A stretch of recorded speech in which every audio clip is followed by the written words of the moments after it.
खंडी ते अखंडी धुनियां किहड़ियां हुंदियां ने। लघु स्वर धुनियां दीर्घ स्वर धुनियां किहड़ियां हुंदियां ने। व्यंजन नेड़ता व्यंजन गुच्छे ते दुੱਤ व्यंजन ये किहड़े किहड़े हुंदे ने जरा कमेंट बॉक्स विच जरूर दसना। जेकर तुसीं इन्हां नूं नहीं जाणदे तां अज दा लैक्चर बहुत ही सार्थकता नाल तुहाडे हर उस प्रश्न का उत्तर बनेगा जो अक्सर पेपरां दे विच पूछे जाते हैं। सत श्री अकाल। एलडी टीवी देख रहे प्यारे विद्यार्थियों, एक बार फिर तुहाडा स्वागत। मैं प्रोफैसर जसवीर सिंह ते अज आपां पंजाबी भाषा का स्वरूप जिहदे विच धुनी विग्यान ते धुनी व्योंत बाबत गलबात करांगे, चर्चा करांगे। ते इस चर्चा तो बाद, इस गलबात तो बाद कमेंट बॉक्स दे विच तुसीं उन्हां प्रश्नां दे जवाब देने आ जो हेठां डिस्क्रिप्शन दे विच पाए गए ने। ते आओ आपां समां बर्बाद कीते बगैर ही अज दे लैक्चर नूं अगे तोरदे हां। हरेक मनुख अपने बोल अंगां राहीं अनेकां धुनियां नूं पैदा करन दी समर्था रखदा आ, ठीक है जी। पर कोई भी एक भाषा कुछ गिणती दीआं सीमित धुनियां नाल ही अपना संचार कारज करदी आ। वेखो वख-वख तरह दी असीं आवाज़ां कढ लैंदे आ, पर आवाज़ां दा मतलब भाषा नहीं हुंदा। भाषा उही आ जो किसी निश्चित इलाके दी बोली नूं सार्थक ढंग नाल पेश कर सके, ठीक है जी। क्लीयर है ना। अगे तुरदे आ फिर। भाषा विशेष नाल संबंधित बुलारे, बुलारे मतलब बोलण वाले अपनी भाषा दीआं सीमित धुनियां नूं वार-वार प्रसंग अनुसार बोल के संचार कारज करते रहंदे आ। हुण मान लो कि तुसीं अपनी इलाके की भाषा बोलते हो, उही गल्लां वार-वार करदे आ, पर संदर्भ चेंज हो जाता। रोटी खानी हुंदी है तो गल होर हिसाब नाल करदे आ, काम ते जाना हुंदा है तो गल होर हिसाब नाल करदे आ। इस तरह हर चीज़ का आपो अपना रैफरेंस हुंदा आ, संदर्भ हुंदा आ, उहदे अनुसार ही उहदा मीनिंग हुंदा आ।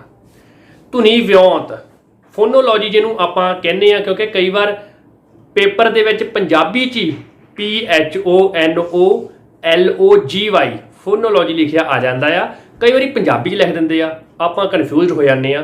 धुनी व्योंत हुंदा है, ठीक है जी। धुनी व्योंत का संबंध भाषा विशेष दियां धुनियां दे अध्ययन नाल हुंदा है।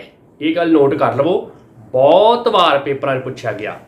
धुनी विग्यान की गल करिए तो फोनैटिक्स अंग्रेजी में कहते आ, फोनैटिक्स लिखिया आ गया तो धुनी विग्यान इहदा पंजाबी अनुवाद आ। धुनी विग्यान का संबंध भाषा विशेष दियां धुनियां नाल नहीं हुंदा। ये गल तुसीं नोट कर लवो, बहुती बार असीं इत्थे टपला खा जाने आ। धुनी विग्यान विच किसी भी भाषा दीआं धुनियां दा विश्लेषण करन लई सिद्धांतक चौखटा तैयार किया जाता है। मतलब इसका मतलब है कि धुनी विग्यान भाषा धुनियां दे सिद्धांतक पक्ष नाल संबंधित भाषा विग्यान की शाखा आ, ब्रांच आ। अते धुनी व्योंत भाषा विशेष दियां धुनियां दे विश्लेषण नाल संबंधित विहारक शाखा आ। हुण विहारक का मतलब प्रैक्टिकल हुंदा आ, ते जदों आपां प्रैक्टिकली आप अज सिखांगे तो तुसीं बहुत आसानी नाल अपना पेपर कर सकते हो। भाषा धुनियां दा जो वर्गीकरण आ जां वर्ग वंड आ, आपां हुण उहदे बारे गल करदे हां। भाषा विच विचरण समर्था दे आधार ते भाषाई धुनियां नूं दो मुख भागां दे विच वंडिया जांदा आ। एक है खंडी धुनियां जिन्हां दे वख-वख खंड कीते जा सकदे आ, टुकड़े कीते जा सकदे आ, उन्हां नूं खंडी धुनियां कहंदे आ। दूजी है जी अखंडी धुनियां जिन्हां नूं टुकड़ियां विच नहीं वंडिया जा सकदा। जे आपां हुण खंडी धुनियां दी गल करिए तां ਉਹ ਭਾਸ਼ਾ ਧੁਨੀਆਂ ਜਿਹੜੀਆਂ ਸ਼ਬਦਾਂ ਵਿੱਚ ਸੁਤੰਤਰ ਤੌਰ ਤੇ ਵਿਚਰਨ ਦੇ ਸਮਰੱਥ ਹੁੰਦੀਆਂ ਹਨ। ਇਹਨਾਂ ਧੁਨੀਆਂ ਨੂੰ ਭਾਸ਼ਾਈ ਬੋਲਾਂ ਵਿੱਚ ਵੱਖਰਾ ਕਰਕੇ ਨਿਖੇੜਿਆ ਜਾ ਸਕਦਾ ਆ। ਇਹਨਾਂ ਨੂੰ ਕਹਿੰਦੇ ਆ ਜੀ ਖੰਡੀ ਧੁਨੀਆਂ। ਇਹਨਾਂ ਨੂੰ ਖੰਡਾਂ ਜਾਂ ਇਕਾਈਆਂ ਦੇ ਤੌਰ ਤੇ ਉਚਾਰਾਂ ਵਿੱਚੋਂ ਅਲੱਗ ਕਰਕੇ ਵਿਚਾਰਿਆ ਜਾ ਸਕਦਾ ਆ। ਖੰਡੀ ਧੁਨੀਆਂ ਉਹ ਹੁੰਦੀਆਂ ਆ ਜਿਨ੍ਹਾਂ ਨੂੰ ਅਸੀਂ ਬੋਲਣ ਵੇਲੇ ਵੱਖ ਵੱਖ करके ਉਚਾਰ ਸਕਦੇ ਹਾਂ। ਇਹਨਾਂ ਦਾ ਖੰਡ ਕਰਕੇ ਵਿਸ਼ਲੇਸ਼ਣ ਕੀਤਾ ਜਾ ਸਕਦਾ ਆ। ਖੰਡੀ ਧੁਨੀਆਂ ਦੋ ਤਰ੍ਹਾਂ ਦੀਆਂ ਹੁੰਦੀਆਂ ਨੇ, ਵੈਰੀ ਇੰਪੋਰਟੈਂਟ, ਇਹ ਤੁਸੀਂ ਨੋਟ ਕਰ ਲਵੋ। ਖੰਡੀ ਧੁਨੀਆਂ ਭਾਈ ਦੋ ਤਰ੍ਹਾਂ ਦੀਆਂ ਹੁੰਦੀਆਂ ਨੇ, ਇੱਕ ਹੈਗੀਆਂ ਆ ਸਵਰ ਧੁਨੀਆਂ, ਦੂਜੀਆਂ ਹੈਗੀਆਂ ਆ ਵਿਅੰਜਨ ਧੁਨੀਆਂ।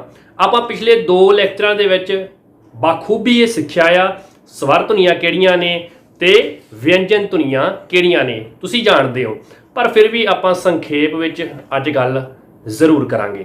ਪੰਜਾਬੀ ਭਾਸ਼ਾ ਦੀਆਂ ਖੰਡੀ ਧੁਨੀਆਂ, ਪਹਿਲਾਂ ਆਪਾਂ ਸਵਰ ਧੁਨੀਆਂ ਦੀ ਗੱਲ ਕਰਾਂਗੇ। ਸਵਰ ਧੁਨੀਆਂ ਉਹਨਾਂ ਖੰਡੀ ਧੁਨੀਆਂ ਨੂੰ ਕਿਹਾ ਜਾਂਦਾ ਹੈ ਜਿਨ੍ਹਾਂ ਨੂੰ ਬੋਲਣ ਸਮੇਂ ਸਾਡੇ ਫੇਫੜਿਆਂ ਵਿੱਚੋਂ ਬਾਹਰ ਨਿਕਲਦੀ ਸਾਹ ਦੀ ਹਵਾ ਬੇਰੋਕ ਗਤੀ ਨਾਲ ਮੂੰਹ ਵਿੱਚੋਂ ਬਾਹਰ ਨਿਕਲਦੀ ਹੈ। ਠੀਕ ਹੈ ਜੀ, ਉਹ ਹੁੰਦੀਆਂ ਨੇ ਸਵਰ ਖੰਡੀ ਧੁਨੀਆਂ।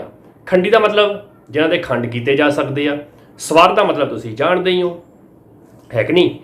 ਮੂੰਹ ਵਿਚਲੇ ਬੋਲ ਅੰਗਾਂ ਵਿੱਚ ਨਾ ਤਾਂ ਕੋਈ ਰੁਕਾਵਟ ਅਤੇ ਨਾ ਹੀ ਕੋਈ ਤੰਗੀ, ਰਗੜ ਜਾਂ ਸ਼ੋਅ ਪੈਦਾ ਹੁੰਦੀ ਆ, ਇਸ ਕਰਕੇ ਇਹ ਸਵਰ ਖੰਡੀ ਧੁਨੀਆਂ ਆ। ਪਰ ਸਵਰ ਧੁਨੀਆਂ ਦੇ ਉਚਾਰਨ ਸਮੇਂ ਜੀਭ, ਟੰਗ ਤੇ ਬੁੱਲ ਅਹਿਮ ਭੂਮਿਕਾ ਨਿਭਾਉਂਦੇ ਹਨ। ਇਹ ਗੱਲ ਵੀ ਨੋਟ ਕਰ ਲਵੋ, ਪੇਪਰਾਂ ਵਿੱਚ ਵਾਰ-ਵਾਰ ਪੁੱਛਿਆ ਜਾਂਦਾ ਕਿ ਸਵਰ ਧੁਨੀਆਂ ਦੇ ਉਚਾਰਨ ਸਮੇਂ ਕਿਹੜੇ ਉਹ ਅੰਗ ਨੇ ਜਿਹੜੇ ਆਪਣੀ ਮਹੱਤਵਪੂਰਨ ਭੂਮਿਕਾ ਨਿਭਾਉਂਦੇ ਨੇ। ਇੱਕ ਜੀਭ ਆ, ਦੂਜਾ ਬੁੱਲ, ਆਪਣੇ ਜਿਹਨਾਂ ਨਾਲ ਬੋਲਦੇ ਆ। ਪੰਜਾਬੀ ਦੀਆਂ ਸਵਰ ਧੁਨੀਆਂ ਦਾ ਵਰਗੀਕਰਨ ਜਦੋਂ ਆਪਾਂ ਕਰਦੇ ਹਾਂ ਤਾਂ ਸਵਰ ਧੁਨੀਆਂ ਦੇ ਉਚਾਰਨ ਸਮੇਂ ਸਾਹ ਦੀ ਹਵਾ ਨੂੰ ਕੋਈ ਰੋਕ ਤਾਂ ਨਹੀਂ ਪੈਂਦੀ, ਪਰ ਬੋਲ ਅੰਗਾਂ ਵਿੱਚ ਹਰਕਤ ਜ਼ਰੂਰ ਪੈਦਾ ਹੁੰਦੀ ਹੈ। ਸਵਰਾਂ ਦੇ ਉਚਾਰਨ ਸਮੇਂ ਜੀਭ ਅਤੇ ਬੁੱਲ ਵਿਸ਼ੇਸ਼ ਕਾਰਜ ਅਦਾ ਕਰਦੇ ਹਨ ਤੇ ਇਸ ਲਈ ਹੀ ਸਵਰ ਧੁਨੀਆਂ ਦਾ ਵਰਗੀਕਰਨ ਜੀਭ ਅਤੇ ਬੁੱਲਾਂ ਦੀ ਸਥਿਤੀ, ਜਿਵੇਂ ਜੀਭ ਐਕਟੀਵਿਟੀ ਕਰਦੀ ਆ, ਜਿਵੇਂ ਬੁੱਲ ਵੱਖੋ ਵੱਖਰੀਆਂ ਪੋਜੀਸ਼ਨਾਂ ਹਾਸਲ ਕਰਦੇ ਨੇ, ਉਹਨਾਂ ਦੇ ਆਧਾਰ ਤੇ ਹੀ ਕੀਤਾ ਜਾਂਦਾ ਆ। ਸਵਰ ਧੁਨੀਆਂ ਦੀ ਇੱਕ ਵਰਗ ਵੰਡ ਪਰੰਪਰਾਵਾਦੀ ਵਿਧੀ ਨਾਲ ਵੀ ਕੀਤੀ ਜਾਂਦੀ ਰਹੀ ਆ, ਜਿਹਦੇ ਵਿੱਚ ਇਹ ਮੰਨਿਆ ਜਾਂਦਾ ਆ ਕਿ ਇਸ ਦਾ ਆਧਾਰ ਮਾਤਰਾ ਆ। ਮਾਤਰਾ ਦੇ ਅਕੋਰਡਿੰਗ ਪੁਰਾਣੇ ਜ਼ਮਾਨੇ ਦੇ ਵਿੱਚ ਸਵਰ ਧੁਨੀਆਂ ਦਾ ਵਰਗ ਵੰਡ ਹੋ ਜਾਂਦਾ ਸੀ। ਕਿਸੇ ਸਵਰ ਧੁਨੀ ਨੂੰ ਉਚਾਰਨ ਸਮੇਂ ਲੱਗਦੇ ਸਮੇਂ ਨੂੰ ਮਾਤਰਾ ਕਿਹਾ ਜਾਂਦਾ ਆ। ਇਹ ਬਹੁਤ ਇੰਪੋਰਟੈਂਟ ਆ। ਮਾਤਰਾ ਲਘੂ ਵੀ ਹੋ ਸਕਦੀ ਆ, ਮਾਤਰਾ ਦੀਰਘ ਵੀ ਹੋ ਸਕਦੀ ਆ। ਪਿਆਰੇ ਵਿਦਿਆਰਥੀਓ, ਸਵਰ ਧੁਨੀਆਂ ਦੇ ਵਰਗੀਕਰਨ ਦੇ 3 ਆਧਾਰ ਮੰਨੇ ਜਾਂਦੇ ਆ, ਜਿਨ੍ਹਾਂ ਵਿੱਚ ਆਪਾਂ ਪਰੰਪਰਾਵਾਦੀ ਵਿਧੀ ਦੀ ਜੇ ਆਪਾਂ ਗੱਲ ਕਰਾਂਗੇ ਤਾਂ ਇਹਦੇ ਵਿੱਚ ਮਾਤਰਾ ਦੀ ਅਹਿਮ ਭੂਮਿਕਾ ਹੁੰਦੀ ਆ। ਤੇ ਦੂਜੀ ਵੰਡ ਹੈ ਜੀ ਭਾਸ਼ਾ ਵਿਗਿਆਨ ਦੀਆਂ ਅਜੋਕੀਆਂ ਮਾਨਤਾਵਾਂ ਅਨੁਸਾਰ ਨੰਬਰ 1 ਜੀਭ ਦੀ ਸਥਿਤੀ ਤੇ ਨੰਬਰ 2 ਬੁੱਲਾਂ ਦੀ ਸਥਿਤੀ ਦੇ ਅਨੁਸਾਰ ਵੀ ਵਰਗ ਵੰਡ ਜਿਹੜੀ ਆ ਉਹ ਕੀਤੀ ਜਾਂਦੀ ਆ। ਮਾਤਰਾ ਦੇ ਆਧਾਰ ਤੇ ਸਵਰਾਂ ਨੂੰ 2 ਭਾਗਾਂ ਵਿੱਚ ਵੰਡਿਆ ਜਾਂਦਾ ਆ। ਇੱਕ ਹੁੰਦੇ ਆ ਲਘੂ ਸਵਰ, ਲਘੂ ਮਤਲਬ ਸ਼ਾਰਟ, ਤੇ ਇੱਕ ਹੁੰਦੇ ਆ ਦੀਰਘ ਸਵਰ, ਦੀਰਘ ਮਤਲਬ ਲੌਂਗ। ਠੀਕ ਹੈ ਜੀ, ਜਿਨ੍ਹਾਂ ਨੂੰ ਉਚਾਰਨ ਵੇਲੇ ਘੱਟ ਸਮਾਂ ਲੱਗਦਾ ਆ ਉਹ ਲਘੂ ਹੁੰਦੇ ਆ, ਜਿਨ੍ਹਾਂ ਨੂੰ ਉਚਾਰਨ ਵੇਲੇ ਜ਼ਿਆਦਾ ਸਮਾਂ ਲੱਗਦਾ ਆ ਉਹ ਦੀਰਘ ਹੁੰਦੇ ਆ। ਜਿਵੇਂ ਕਿ ਤੁਸੀਂ ਜਾਣ ਚੁੱਕੇ ਹੋ ਕਿ ਲਘੂ ਨੂੰ ਆਪਾਂ ਹਰਸਵ ਸਵਰ ਵੀ ਕਹਿ ਦਿੰਦੇ ਆ। ਇਹ ਵੀ ਨੋਟ ਕਰ ਲਿਓ, ਕਈ ਵਾਰੀ ਹਾਹਾ, ਪੈਰ ਚਰਾਰਾ, ਸੱਸਾ ਵਾਵਾ ਵੀ ਲਿਖਿਆ ਆ ਜਾਂਦਾ ਆ। ਹਰਸਵ ਸਵਰ ਜਿਹੜਾ ਆ ਉਹ ਲਘੂ ਨੂੰ ਹੀ ਕਿਹਾ ਜਾਂਦਾ ਆ। ਘੱਟ ਸਮੇਂ ਵਿੱਚ ਉਚਾਰੇ ਜਾਣ ਵਾਲੇ ਇਹ ਲਘੂ ਸਵਰ ਹੁੰਦੇ ਆ ਜਾਂ ਹਰਸਵ ਸਵਰ ਕਿਹਾ ਜਾਂਦਾ ਆ। ਇਸੇ ਤਰ੍ਹਾਂ ਹੀ ਦੀਰਘ ਸਵਰਾਂ ਦੇ ਵਿੱਚ ਇਹ ਗੱਲ ਨੋਟ ਕਰਨ ਵਾਲੀ ਆ ਕਿ ਜਿਹੜੇ ਸਵਰ ਮਾਤਰਾਵਾਂ ਕਹਿ ਦਿਓ ਤੁਸੀਂ, ਕਿਉਂਕਿ ਮਾਤਰਾਵਾਂ ਦੀ ਗੱਲ ਹੀ ਹੁੰਦੀ ਆ। ਜੇ ਸਿਹਾਰੀ ਆ, ਔਂਕੜ ਆ, ਮੁਕਤਾ ਆ ਤਾਂ ਉਹ ਲਘੂ ਸਵਰ ਮਾਤਰਾਵਾਂ ਹੁੰਦੀਆਂ ਨੇ। ਜੇ ਵਿਹਾਰੀ ਆ, ਦੁਲੈਂਕੜ ਆ, ਘਨੌੜਾ ਆ ਤਾਂ ਫਿਰ ਉਹ ਦੀਰਘ ਬਣ ਜਾਂਦੀਆਂ ਨੇ। ਮੈਂ ਤੁਹਾਨੂੰ ਦੱਸਦਾ ਆ, ਆਵਾਜ਼ਾਂ ਕੱਢ ਕੇ ਆਪਾਂ ਜ਼ਿਆਦਾ ਸੌਖਾ ਸਿੱਖ ਲੈਂਦੇ ਆ। ਪਹਿਲਾਂ ਨੋਟ ਕਰ ਲਵੋ ਕਿ ਦੀਰਘ ਸਵਰ ਉਹ ਹੁੰਦੇ ਆ ਜਦੋਂ ਅਸੀਂ ਕਿਸੇ ਸਵਰ ਦੇ ਜਾਂ ਧੁਨੀ ਨੂੰ ਉਚਾਰਨ ਵੇਲੇ ਵੱਧ ਸਮਾਂ ਲੈਂਦੇ ਆ। ਜਿਵੇਂ ਐਗਜ਼ਾਮਪਲ ਦੇ ਲਈ ਲਘੂ ਸਵਰ 3 ਹੁੰਦੇ ਆ। ਮੁਕਤੇ ਦਾ ਸਾਈਨ ਕੀ ਆ? ਐੜਾ। ਐੜੇ ਨੂੰ ਆਪਾਂ ਕਿਵੇਂ ਬੋਲਦੇ ਆ? ਅ। ਐੜਾ ਕੱਲਾ, ਮੁਕਤਾ ਅ। ਹੁਣ ਦੂਜਾ ਇਹਦੇ ਵਿੱਚ ਹੁੰਦਾ ਹੈ ਲਘੂ ਸਵਰ ਸਿਹਾਰੀ ਨੂੰ ਆਪਾਂ ਕਿਵੇਂ ਬੋਲਦੇ ਆ? ਈ। ਕਿੰਨਾ ਕੁ ਸਮਾਂ ਲੱਗਦਾ? ਬਹੁਤ ਥੋੜਾ। ਤੇ ਤੀਜਾ ਲਘੂ ਸਵਰ ਹੈਗਾ ਆ ਔਂਕੜ। ਊੜੇ ਨੂੰ ਔਂਕੜ ਪਾਉਨੇ ਆ ਨਾ ਆਪਾਂ, ਊ। ਇਹ ਤਿੰਨ ਜਿਹੜੇ ਲਘੂ ਸਵਰ ਆ। ਇਸੇ ਤਰ੍ਹਾਂ ਹੀ ਹੁਣ ਤੁਸੀਂ ਹੋਰ ਵੀ ਆਸਾਨੀ ਨਾਲ ਸਮਝ ਜਾਣਾ। ਦੀਰਘ ਸਵਰ ਕਿਹੜੇ ਹੁੰਦੇ ਆ? ਇਹ 7 ਹੁੰਦੇ ਨੇ, ਇਹ ਗੱਲ ਨੋਟ ਕਰ ਲਵੋ ਤੁਸੀਂ, ਠੀਕ ਹੈ ਜੀ। 7 ਹੁੰਦੇ ਆ ਦੀਰਘ ਸਵਰ। ਕੰਨਾ, ਜਿਵੇਂ ਐੜੇ ਨੂੰ ਕੰਨਾ ਪਾਉਨੇ ਆ। ਹੁਣ ਆ ਦੀ ਆਵਾਜ਼ ਲੰਮੀ ਆ, ਇਸ ਕਰਕੇ ਇਹ ਦੀਰਘ ਆ। ਫਿਰ ਦੁਲਾਵਾਂ ਐ, ਇਹ ਵੀ ਲੰਮੀ ਆ, ਇਸ ਕਰਕੇ ਇਹ ਦੀਰਘ ਸਵਰ ਆ। ਕਨੌੜਾ, ਬਿਹਾਰੀ, ਲਾਂ, ਹੋੜਾ ਅਤੇ ਦੁਲੈਂਕੜ, ਇਹ 7 ਦੀਰਘ ਸਵਰ ਆ। ਠੀਕ ਹੈ ਜੀ, ਕਲੀਅਰ ਹੈ ਨਾ। ਇਹਦੀ ਗੱਲ ਆਪਾਂ ਵੈਸੇ ਮੇਰੇ ਖਿਆਲ ਨਾਲ ਪਹਿਲਾਂ ਕਰ ਚੁੱਕੇ ਹਾਂ, ਪਰ ਸੰਖੇਪ ਦੇ ਵਿੱਚ ਇੱਥੇ ਕਰਨੀ ਜ਼ਰੂਰੀ ਸੀ। ਹੋਰ ਵੀ ਗੱਲਾਂ ਬਹੁਤ ਇੰਪੋਰਟੈਂਟ ਨੇ, ਤੁਸੀਂ ਕੱਲੀ ਕੱਲੀ ਗੱਲ ਨੂੰ ਨੋਟ ਕਰਦੇ ਜਾਇਓ। ਕਾਰਜੀ ਪੱਖ ਤੋਂ ਲਘੂ ਸਵਰਾਂ ਨੂੰ ਕੇਂਦਰੀ ਸਵਰ ਅਤੇ ਦੀਰਘ ਸਵਰਾਂ ਨੂੰ ਬਾਹਰਲੇ ਗੁੱਟ ਵਿੱਚ ਰੱਖਿਆ ਜਾਂਦਾ ਆ। Very very very important. ਪਿਆਰੇ ਵਿਦਿਆਰਥੀਓ, ਉਚਾਰਨ ਸਥਾਨ ਦੇ ਪੱਖ ਤੋਂ ਵੀ ਸਵਰਾਂ ਦੀ ਵੰਡ ਕੀਤੀ ਜਾਂਦੀ ਆ। ਅਗਲੇ ਸਵਰ ਇਹਦੇ ਵਿੱਚ ਆਉਂਦੇ ਨੇ। ਅਗਲੇ ਸਵਰ ਉਹ ਹੁੰਦੇ ਆ ਜਿਨ੍ਹਾਂ ਦੇ ਉਚਾਰਨ ਵੇਲੇ ਜੀਭ ਦਾ ਮੂਹਰਲਾ ਹਿੱਸਾ ਉੱਪਰ ਜਾਂ ਉੱਚਾ ਉੱਠਿਆ ਹੁੰਦਾ ਆ। ਜਿਵੇਂ ਈੜੀ ਨੂੰ ਵਿਹਾਰੀ ਈ ਬੋਲ ਕੇ ਵੇਖੋ ਤੁਸੀਂ, ਈ ਤੇ ਆਪਣੀ ਜੀਭ ਤਾਹਾਂ ਨੂੰ ਚੱਕੀ ਜਾਂਦੀ ਆ, ਇਸ ਕਰਕੇ ਇਹ ਅਗਲਾ ਸਵਰ ਆ। ਇਸੇ ਤਰ੍ਹਾਂ ਹੀ ਏ ਤੇ ਵੀ ਜੀਭ ਤਾਂ ਨੂੰ ਚੱਕੀ ਗਈ ਨਾ, ਬੋਲ ਕੇ ਵੇਖੀ। ਚਲੋ ਪ੍ਰੈਕਟੀਕਲ ਕਰਨਾ ਆਪਾਂ, ਫਿਰ ਨਹੀਂ ਭੁੱਲਣੇ ਤੁਹਾਨੂੰ। ਇਸੇ ਤਰ੍ਹਾਂ ਹੀ ਐ ਤੇ ਵੀ ਜੀਭ ਤਾਂ ਨੂੰ ਚੱਕ ਹੁੰਦੀ ਆ। ਇਹ 3 ਅਗਲੇ ਸਵਰ ਨੇ, ਬਿਹਾਰੀ, ਲਾਂ, ਦੁਲਾਵਾਂ। ਕਲੀਅਰ ਹੈ ਜੀ। ਪਿਛਲੇ ਸਵਰ ਉਹ ਹੁੰਦੇ ਆ ਜਿਨ੍ਹਾਂ ਦੇ ਬੋਲਣ ਵੇਲੇ ਜੀਭ ਦਾ ਪਿਛਲਾ ਹਿੱਸਾ ਉੱਚਾ ਉੱਠਦਾ ਆ ਜਾਂ ਤਾਂ ਚੱਕਿਆ ਜਾਂਦਾ ਆ। ਇਹਦੇ ਵਿੱਚ ਵੀ 3 ਸਵਰ ਧੁਨੀਆਂ ਆ ਜਾਂਦੀਆਂ ਨੇ, ਜਿਹਦੇ ਵਿੱਚ ਦੁਲੈਂਕੜ, ਹੋੜਾ ਤੇ ਕਨੌੜਾ। ਹੁਣ ਤੁਸੀਂ ਬੋਲ ਕੇ ਵੇਖੋ, ਊ ਜਦੋਂ ਬੋਲਦੇ ਆ ਤੇ ਜੀਭ ਦਾ ਪਿਛਲਾ ਹਿੱਸਾ ਜਿਹੜਾ ਆ ਉਹ ਤਾਂ ਨੂੰ ਚੱਕ ਹੋ ਜਾਂਦਾ। ਔ ਬੋਲਣ ਲੱਗਿਆਂ ਵੀ ਜੀਭ ਦਾ ਜਿਹੜਾ ਪਿਛਲਾ ਹਿੱਸਾ ਆ ਉਹ ਉਤਾਂਹ ਚੱਕਿਆ ਜਾਂਦਾ, ਕਿਉਂਕਿ ਕਨੌੜਾ ਆਉਂਦਾ ਆ। ਇਸੇ ਤਰ੍ਹਾਂ ਹੀ ਊੜੇ ਨੂੰ ਹੋੜਾ ਪਾਉਣੇ ਜਦੋਂ, ਉਦੋਂ ਵੀ ਜੀਭ ਦਾ ਜਿਹੜਾ ਪਿਛਲਾ ਹਿੱਸਾ ਆ ਉਹ ਤਾਂ ਨੂੰ ਚੱਕਿਆ ਜਾਂਦਾ ਆ।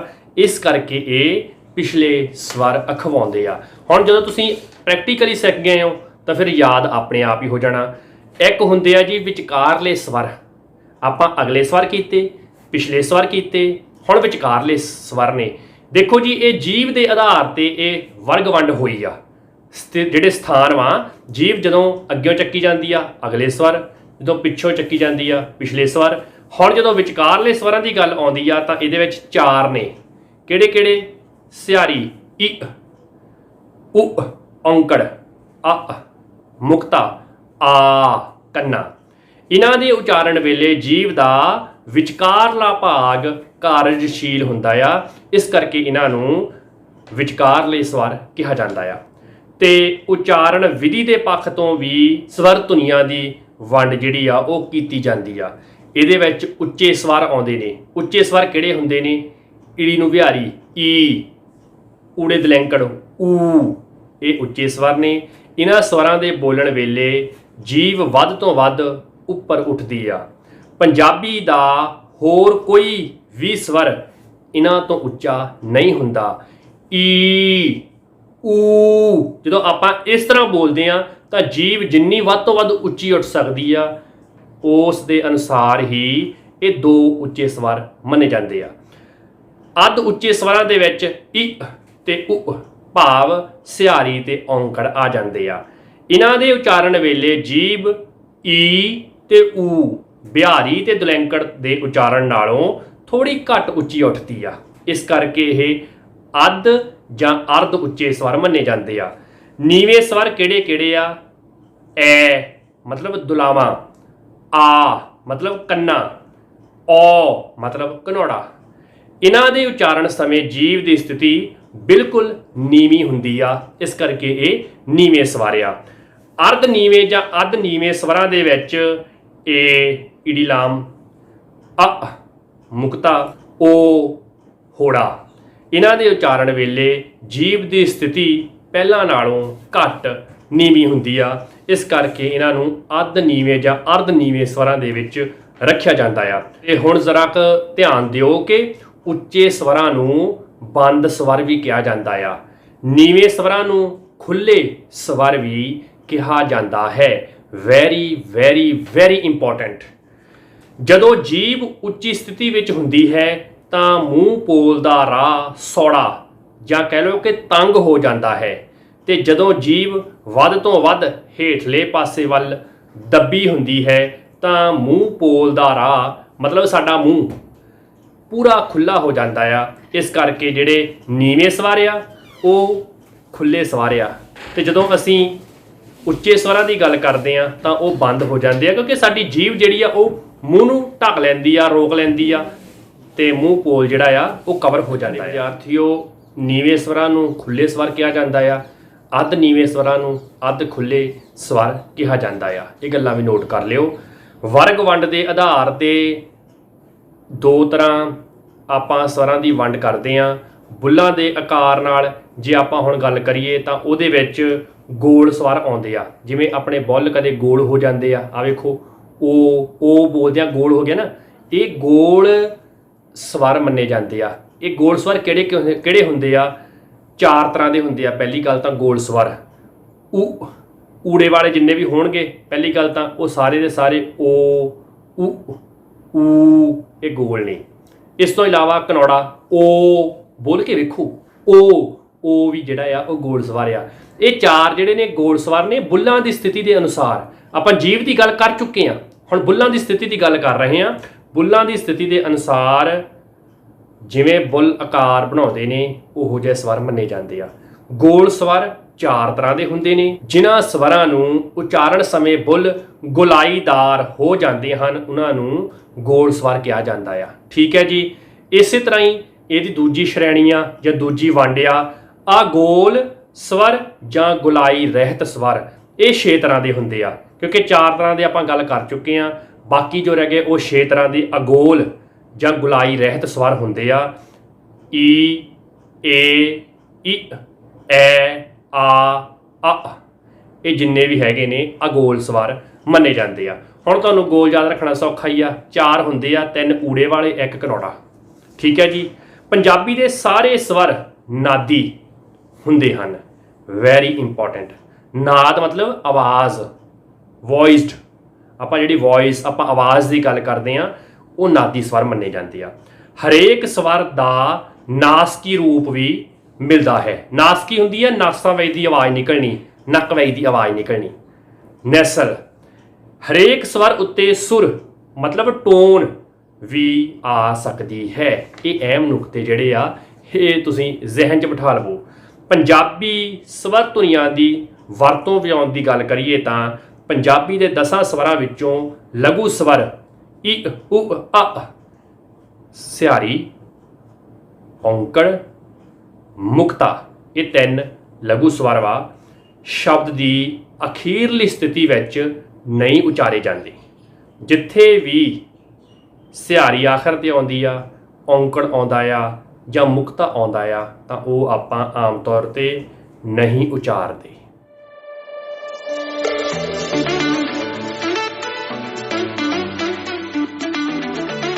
ਦੋ ਸੰਧੀ ਸਵਰ। ਪਿਆਰੇ ਵਿਦਿਆਰਥੀਓ, ਬਹੁਤ ਵਾਰ ਪੇਪਰਾਂ ਵਿੱਚ ਆਉਂਦਾ ਕਿ 2 ਸੰਧੀ ਸਵਰ ਕਿਹੜੇ ਹੁੰਦੇ ਨੇ ਜਾਂ ਇਹਨਾਂ ਦਾ ਮੀਨਿੰਗ ਕੀ ਆ, ਪਰਿਭਾਸ਼ਾ ਕੀ ਆ।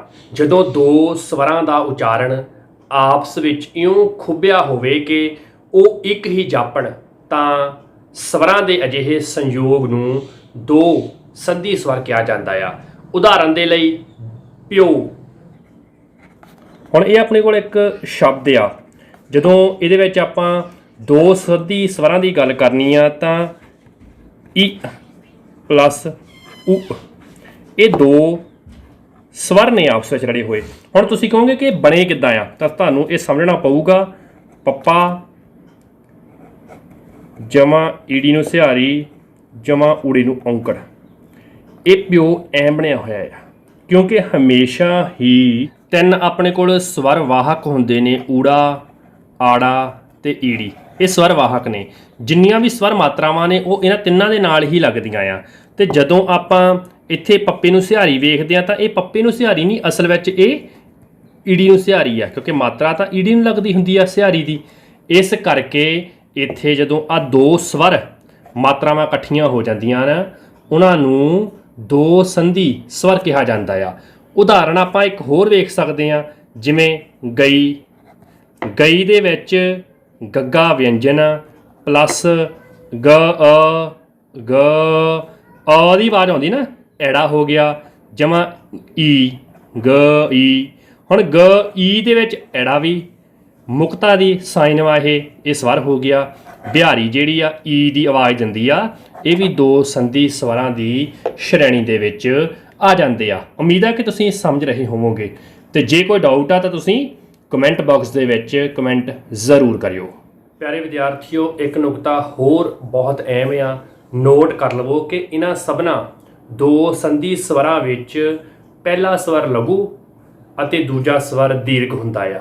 ਜਿਵੇਂ ਆਪਾਂ ਵੇਖਿਆ ਗਈ, ਗੱਗਾ ਵਿਅੰਜਨ, ਅ ਲਘੂ ਸਵਰ, ਈ ਗ ਈ ਜਿਹੜੀ ਸੀਗੀ ਉਹ ਦੀਰਘ ਸਵਰ ਦੇ ਰੂਪ ਵਿੱਚ ਸਾਡੇ ਸਾਹਮਣੇ ਆਉਂਦੀ ਆ। ਪੰਜਾਬੀ ਦੇ ਸਾਰੇ ਦੋ ਸੰਧੀ ਸਵਰ ਇਸੇ ਪੈਟਰਨ ਦੇ ਵਿੱਚ ਹੀ ਵਿਚਰਦੇ ਆ। ਠੀਕ ਹੈ ਜੀ। ਜੇ ਆਪਾਂ ਅਰਧ ਸਵਰ ਦੀ ਗੱਲ ਕਰੀਏ, ਸੈਮੀ ਵੋਵਲਸ ਦੀ ਗੱਲ ਕਰੀਏ, ਤਾਂ ਉਹ ਸਾਡੇ ਕੋਲ ਦੋ ਨੇ।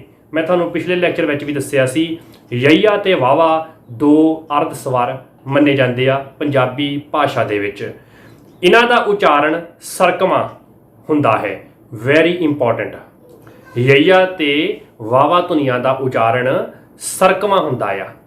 ਕਿਤੇ ਇਹ ਪੂਰੇ ਵਿਅੰਜਨ ਵਿੱਚ ਬਦਲ ਜਾਂਦੇ ਹਨ ਅਤੇ ਕਿਤੇ ਸ਼ੁੱਧ ਸਵਰ ਹੋ ਜਾਂਦੇ ਆ। ਠੀਕ ਹੈ ਜੀ। ਪਰੰਪਰਾਈ ਵਿਆਕਰਣ ਵਿੱਚ ਇਹਨਾਂ ਨੂੰ ਵਿਅੰਜਨ ਹੀ ਮੰਨਿਆ ਜਾਂਦਾ ਸੀਗਾ ਅਤੇ ਇਹਨਾਂ ਨੂੰ ਸੰਘਰਸ਼ੀ ਧੁਨੀਆਂ ਵਾਲੇ ਵਰਗ ਵਿੱਚ ਰੱਖਿਆ ਜਾਂਦਾ ਸੀ। ਯਈਏ ਤੇ ਵਾਵੇ ਨੂੰ ਸਰਕਮੇ ਵਿਅੰਜਨ ਵੀ ਇਹਨਾਂ ਨੂੰ ਅੱਜ ਕੱਲ੍ਹ ਮੰਨਦੇ ਨੇ। ਯਈਏ ਦੇ ਉਚਾਰਨ ਵੇਲੇ ਜੀਭ ਤਾਲੂ ਦੇ ਨੇੜੇ ਆ ਜਾਂਦੀ ਹੈ, ਨੋਟ ਕਰ ਲਵੋ। ਪਰ ਜੀਭ ਅਤੇ ਤਾਲੂ ਦੇ ਵਿਚਕਾਰਲੀ ਵਿੱਥ ਸੰਘਰਸ਼ੀ ਵਿਅੰਜਨਾਂ ਨਾਲੋਂ ਕੁਝ ਜ਼ਿਆਦਾ ਹੁੰਦੀ ਹੈ, ਇਸ ਕਰਕੇ ਇਹਨੂੰ ਸੰਘਰਸ਼ੀ ਵਿਅੰਜਨ ਮੰਨਿਆ ਜਾਂਦਾ। ਵਾਵਾ ਦੇ ਉਚਾਰਨ ਵੇਲੇ ਹੇਠਲੇ ਦੰਦ ਉਤਲੇ ਬੁੱਲ ਦੇ ਨੇੜੇ ਚਲੇ ਜਾਂਦੇ ਆ। ਵਿਚਕਾਰਲੀ ਵਿੱਥ ਸਪਰਸ਼ੀ ਧੁਨੀਆਂ ਨਾਲੋਂ ਵੱਧ ਹੁੰਦੀ ਹੈ। ਇਹਨਾਂ ਦੋਹਾਂ ਦੇ ਉਚਾਰਨ ਵੇਲੇ ਜੇ ਵਿਚਲੀ ਵਿੱਥ ਕੁਝ ਵਧੇਰੇ ਹੋ ਜਾਵੇ ਤਾਂ ਸਵਰ ਉਚਾਰਨ ਹੋ ਜਾਂਦਾ ਹੈ, ਜਿਵੇਂ ਗਿਆਨੀ ਜਾਂ ਸੰਨਿਆਸੀ, ਸੱਸੇ ਟਿੱਪੀ ਨੰਨਾ ਯਈਏ ਕੰਨਾ ਸੱਸੇ ਵਿਹਾਰੀ, ਸੰਨਿਆਸੀ। ਇਹ ਸੰਸਕ੍ਰਿਤ ਦੇ ਸ਼ਬਦ ਜਿਹੜੇ ਨੇ ਮੰਨੇ ਜਾਂਦੇ ਆ। ਜਾਂ ਸਿਆਹੀ, ਇਹ ਵੀ ਫਾਰਸੀ ਦਾ ਸ਼ਬਦ ਆ। ਜਦੋਂ ਆਪਾਂ ਇਹਨਾਂ ਦਾ ਪੰਜਾਬੀ ਰੂਪ ਵੇਖਦੇ ਹਾਂ ਤਾਂ ਗਿਆਨੀ ਗੱਗੇ ਨੂੰ ਸਿਹਾਰੀ ਆੜੇ ਕੰਨਾ ਨੰਨੇ ਵਿਹਾਰੀ, ਜਾਂ ਸੰਨਿਆਸੀ ਸੱਸਾ ਨੰਨੇ ਨੂੰ ਸਿਹਾਰੀ ਆੜੇ ਕੰਨਾ ਸੱਸੇ ਵਿਹਾਰੀ। ਹੁਣ ਯਈਆ ਜਿਹੜਾ ਆ ਉਹ ਐੜੇ ਦੇ ਵਿੱਚ ਬਦਲ ਗਿਆ। ਠੀਕ ਹੈ ਜੀ। ਇੱਥੇ ਇਹ ਸਵਰ ਬਣ ਗਿਆ। ਸਿਆਹੀ ਨੂੰ ਸੱਸੇ ਸਿਹਾਰੀ ਆੜੇ ਕੰਨਾ ਹਾਹੇ ਵਿਹਾਰੀ, ਸਿਆਹੀ। ਫਾਰਸੀ ਦੇ ਵਿੱਚ ਸੱਸਾ ਯਈਏ ਕੰਨਾ ਹਾਹੇ ਵਿਹਾਰੀ ਸਿਆਹੀ ਸੀਗਾ, ਪੰਜਾਬੀ 'ਚ ਉਹ ਸਿਆਹੀ ਬਣ ਗਿਆ। ਹੁਣ ਇੱਥੇ ਯਈਆ ਜਿਹੜਾ ਆ ਉਹ ਸਵਰ ਧੁਨੀ ਦੇ ਵਿੱਚ ਚੇਂਜ ਹੋ ਜਾਂਦਾ ਆ। ਪਰ ਜੇ ਉਚਾਰਨ ਵੇਲੇ ਅੰਗ ਆਪਸ ਵਿੱਚ ਛੋਹ ਜਾਣ ਤਾਂ ਪੂਰਾ ਵਿਅੰਜਨ ਉਚਾਰਿਆ ਜਾਂਦਾ ਆ। ਉਦਾਹਰਨ ਦੇ ਲਈ ਯੋਧਾ, ਯੋਧਾ ਜਿਹੜਾ ਯਈਏ ਹੋਣਾ ਧੱਦੇ ਕੰਨਾ, ਇਹ ਸੰਸਕ੍ਰਿਤ ਦਾ ਸ਼ਬਦ ਆ। ਜਦੋਂ ਆਪਾਂ ਪੰਜਾਬੀ 'ਚ ਇਹਨੂੰ ਕਰਦੇ ਹਾਂ ਤਾਂ ਇਹ ਯੋਧਾ ਜੱਜੇ ਹੋੜਾ ਧੱਦੇ ਕੰਨਾ ਯੋਧਾ ਬਣ ਜਾਂਦਾ ਆ। ਹੁਣ ਇੱਥੇ ਯਈਏ ਤੋਂ ਜੱਜੇ ਦੇ ਵਿੱਚ ਜਦੋਂ ਤਬਦੀਲੀ ਹੁੰਦੀ ਆ ਤਾਂ ਉਦੋਂ ਇਹ ਵਿਅੰਜਨ ਧੁਨੀ ਬਣ ਜਾਂਦੀ ਆ, ਜੋ ਸਾਡੇ ਸਾਹਮਣੇ ਆਉਂਦੀ ਆ। ਵਿਦਿਆਰਥੀਓ, ਬੋਲ ਯੰਤਰ, ਜਦੋਂ ਆਪਾਂ ਇਹਨੂੰ ਸਮਝਣਾ ਆ ਤਾਂ ਮਨੁੱਖ ਭਾਸ਼ਾ ਧੁਨੀਆਂ ਨੂੰ ਆਪਣੇ ਮੂੰਹ ਰਾਹੀਂ ਬੋਲਦਾ ਹੈ। ਸਾਡੇ ਫੇਫੜਿਆਂ ਵਿੱਚੋਂ ਬਾਹਰ ਨੂੰ ਨਿਕਲਦੀ ਸਾਹ ਦੀ ਹਵਾ ਅਤੇ ਸਾਡੇ ਮੂੰਹ ਵਿਚਲੇ ਅੰਗ ਜਿਵੇਂ ਸੰਗ, ਕਾਂ, ਤਾੜੂ, ਦੰਦ, ਬੁੱਲ, ਜੀਭ ਅਤੇ ਸੁਰ ਤੰਦਾਂ ਆਦਿ ਭਾਸ਼ਾ ਧੁਨੀਆਂ ਨੂੰ ਬੋਲਣ ਸਮੇਂ ਸਹਾਈ ਹੁੰਦੀਆਂ ਆ। ਇਹ ਨੋਟ ਕਰ ਲਿਓ ਕਿਹੜੀਆਂ ਕਿਹੜੀਆਂ ਜਿਹੜੇ ਭਾਸ਼ਾ ਅੰਗ ਆ ਉਹ ਸਹਾਈ ਹੁੰਦੇ ਆ। ਪੇਪਰਾਂ 'ਚ ਤਰਤੀਬ ਪੁੱਛੀ ਜਾਂਦੀ ਆ। ਨੱਕ ਪੋਲ ਵੀ ਭਾਸ਼ਾ ਧੁਨੀਆਂ ਨੂੰ ਬੋਲਣ ਵਿੱਚ ਆਪਣੀ ਭੂਮਿਕਾ ਨਿਭਾਉਂਦਾ ਆ। ਇਸ ਨੂੰ ਬੋਲ ਯੰਤਰ ਕਿਹਾ ਜਾਂਦਾ ਆ। ਜਿੰਨੇ ਵੀ ਅੰਗ ਜਿਹੜੇ ਨੇ ਐਕਟੀਵਿਟੀ ਕਰਦੇ ਨੇ, ਕਿਰਿਆਸ਼ੀਲ ਹੁੰਦੇ ਨੇ ਮੂੰਹ ਸਮੇਤ, ਉਹ ਬੋਲ ਯੰਤਰ ਦਾ ਹਿੱਸਾ ਬਣ ਜਾਂਦੇ ਨੇ। ਬੋਲ ਯੰਤਰ ਦੀਆਂ ਕਿਰਿਆਵਾਂ ਮੁਤਾਬਕ ਭਾਸ਼ਾਈ ਧੁਨੀਆਂ ਦੀ ਵਰਗ ਵੰਡ ਹੋ ਜਾਂਦੀ ਆ, ਜਿਹਦੇ ਵਿੱਚ ਪੰਜਾਬੀ ਭਾਸ਼ਾ ਦੀਆਂ ਧੁਨੀਆਂ ਨੂੰ ਖੰਡੀ ਤੇ ਅਖੰਡੀ ਦੋ ਭਾਗਾਂ ਵਿੱਚ ਵੰਡਿਆ ਜਾਂਦਾ ਆ। ਖੰਡੀ ਧੁਨੀਆਂ ਦੇ ਵਿੱਚ ਆਪਾਂ ਸਵਰ ਧੁਨੀਆਂ ਦੀ ਗੱਲ ਕਰ ਚੁੱਕੇ ਹਾਂ। ਹੁਣ ਖੰਡੀ ਧੁਨੀਆਂ ਦੇ ਵਿੱਚ ਵਿਅੰਜਨ ਧੁਨੀਆਂ ਦੀ ਗੱਲ ਆਪਾਂ ਕਰਾਂਗੇ। ਵਿਅੰਜਨ ਧੁਨੀਆਂ ਵੀ ਖੰਡੀ ਧੁਨੀਆਂ ਹੁੰਦੀਆਂ, ਇਹ ਗੱਲ ਤੁਸੀਂ ਨੋਟ ਕਰ ਲਵੋ। ਉਚਾਰਨ ਜਾਂ ਬੋਲਣ ਸਮੇਂ ਸਾਡੇ ਫੇਫੜਿਆਂ ਵਿੱਚੋਂ ਬਾਹਰ ਨੂੰ ਨਿਕਲਦੀ ਸਾਹ ਦੀ ਹਵਾ ਨੂੰ ਮੂੰਹ ਪੋਲ ਦੇ ਕਿਸੇ ਨਾ ਕਿਸੇ ਸਥਾਨ ਜਾਂ ਹਿੱਸੇ ਤੇ ਰੋਕਿਆ ਜਾਂਦਾ ਹੈ, ਜਾਂ ਇਹ ਹਵਾ ਰਗੜ ਖਾ ਕੇ ਬਾਹਰ ਨਿਕਲਦੀ ਆ, ਉਹ ਹੁੰਦੀਆਂ ਨੇ ਜੀ ਵਿਅੰਜਨ ਧੁਨੀਆਂ। ਇਹ ਤੁਸੀਂ ਜਾਣਦੇ ਸੀ ਕਿਉਂਕਿ ਵਿਅੰਜਨ ਬਾਰੇ ਆਪਾਂ ਅਕਸਰ ਪੜ੍ਹਦੇ ਆਏ ਹਾਂ ਪ੍ਰਾਇਮਰੀ ਕਲਾਸਾਂ ਤੋਂ ਲੈ ਕੇ ਹੁਣ ਤੱਕ। ਵਿਅੰਜਨ ਧੁਨੀਆਂ ਨੂੰ ਵੀ ਖੰਡੀ ਧੁਨੀਆਂ ਕਿਹਾ ਜਾਂਦਾ, ਇਹ ਨਾ ਭੁੱਲਿਓ। ਪੰਜਾਬੀ ਵਿਅੰਜਨ ਧੁਨੀਆਂ ਦਾ ਵਰਗੀਕਰਨ ਵੱਖ-ਵੱਖ ਢੰਗ ਨਾਲ ਜਿਵੇਂ ਕੀਤਾ ਜਾਂਦਾ ਆ, ਆਓ ਨੋਟ ਕਰੀਏ।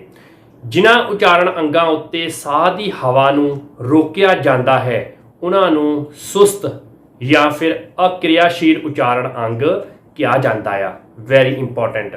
ਜਿਹੜੇ ਉਚਾਰਨ ਅੰਗ ਕਿਰਿਆਸ਼ੀਲ ਹੋ ਕੇ ਸੁਸਤ ਉਚਾਰਨ ਅੰਗਾਂ ਨਾਲ ਲੱਗ ਕੇ ਜਾਂ ਕਹਿ ਲਓ ਖਹਿ ਕੇ ਸਾਹ ਦੀ ਹਵਾ ਵਿੱਚ ਰੋਕ ਪਾਉਂਦੇ ਹਨ, ਉਹਨਾਂ ਨੂੰ ਚੁਸਤ ਜਾਂ ਕਿਰਿਆਸ਼ੀਲ ਉਚਾਰਨ ਅੰਗ ਕਿਹਾ ਜਾਂਦਾ ਆ। ਠੀਕ ਹੈ ਜੀ।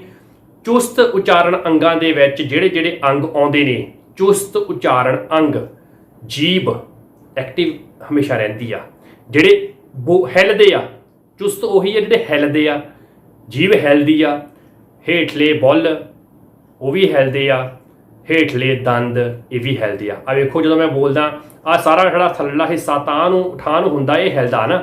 ਜੀਭ ਵੀ ਅੰਦਰ ਕਹਿੰਦੇ ਨਾ ਆਪਣੀ ਜ਼ੁਬਾਨ ਟਿਕਦੀ ਨਹੀਂ, ਉਹ ਜੀਭ ਹਿੱਲਦੀ ਆ, ਹਮੇਸ਼ਾ ਐਕਟੀਵਿਟੀ ਵਿੱਚ ਰਹਿੰਦੀ ਆ, ਤਾਂ ਕਰਕੇ ਇਹ ਚੁਸਤ ਉਚਾਰਨ ਅੰਗ ਆ।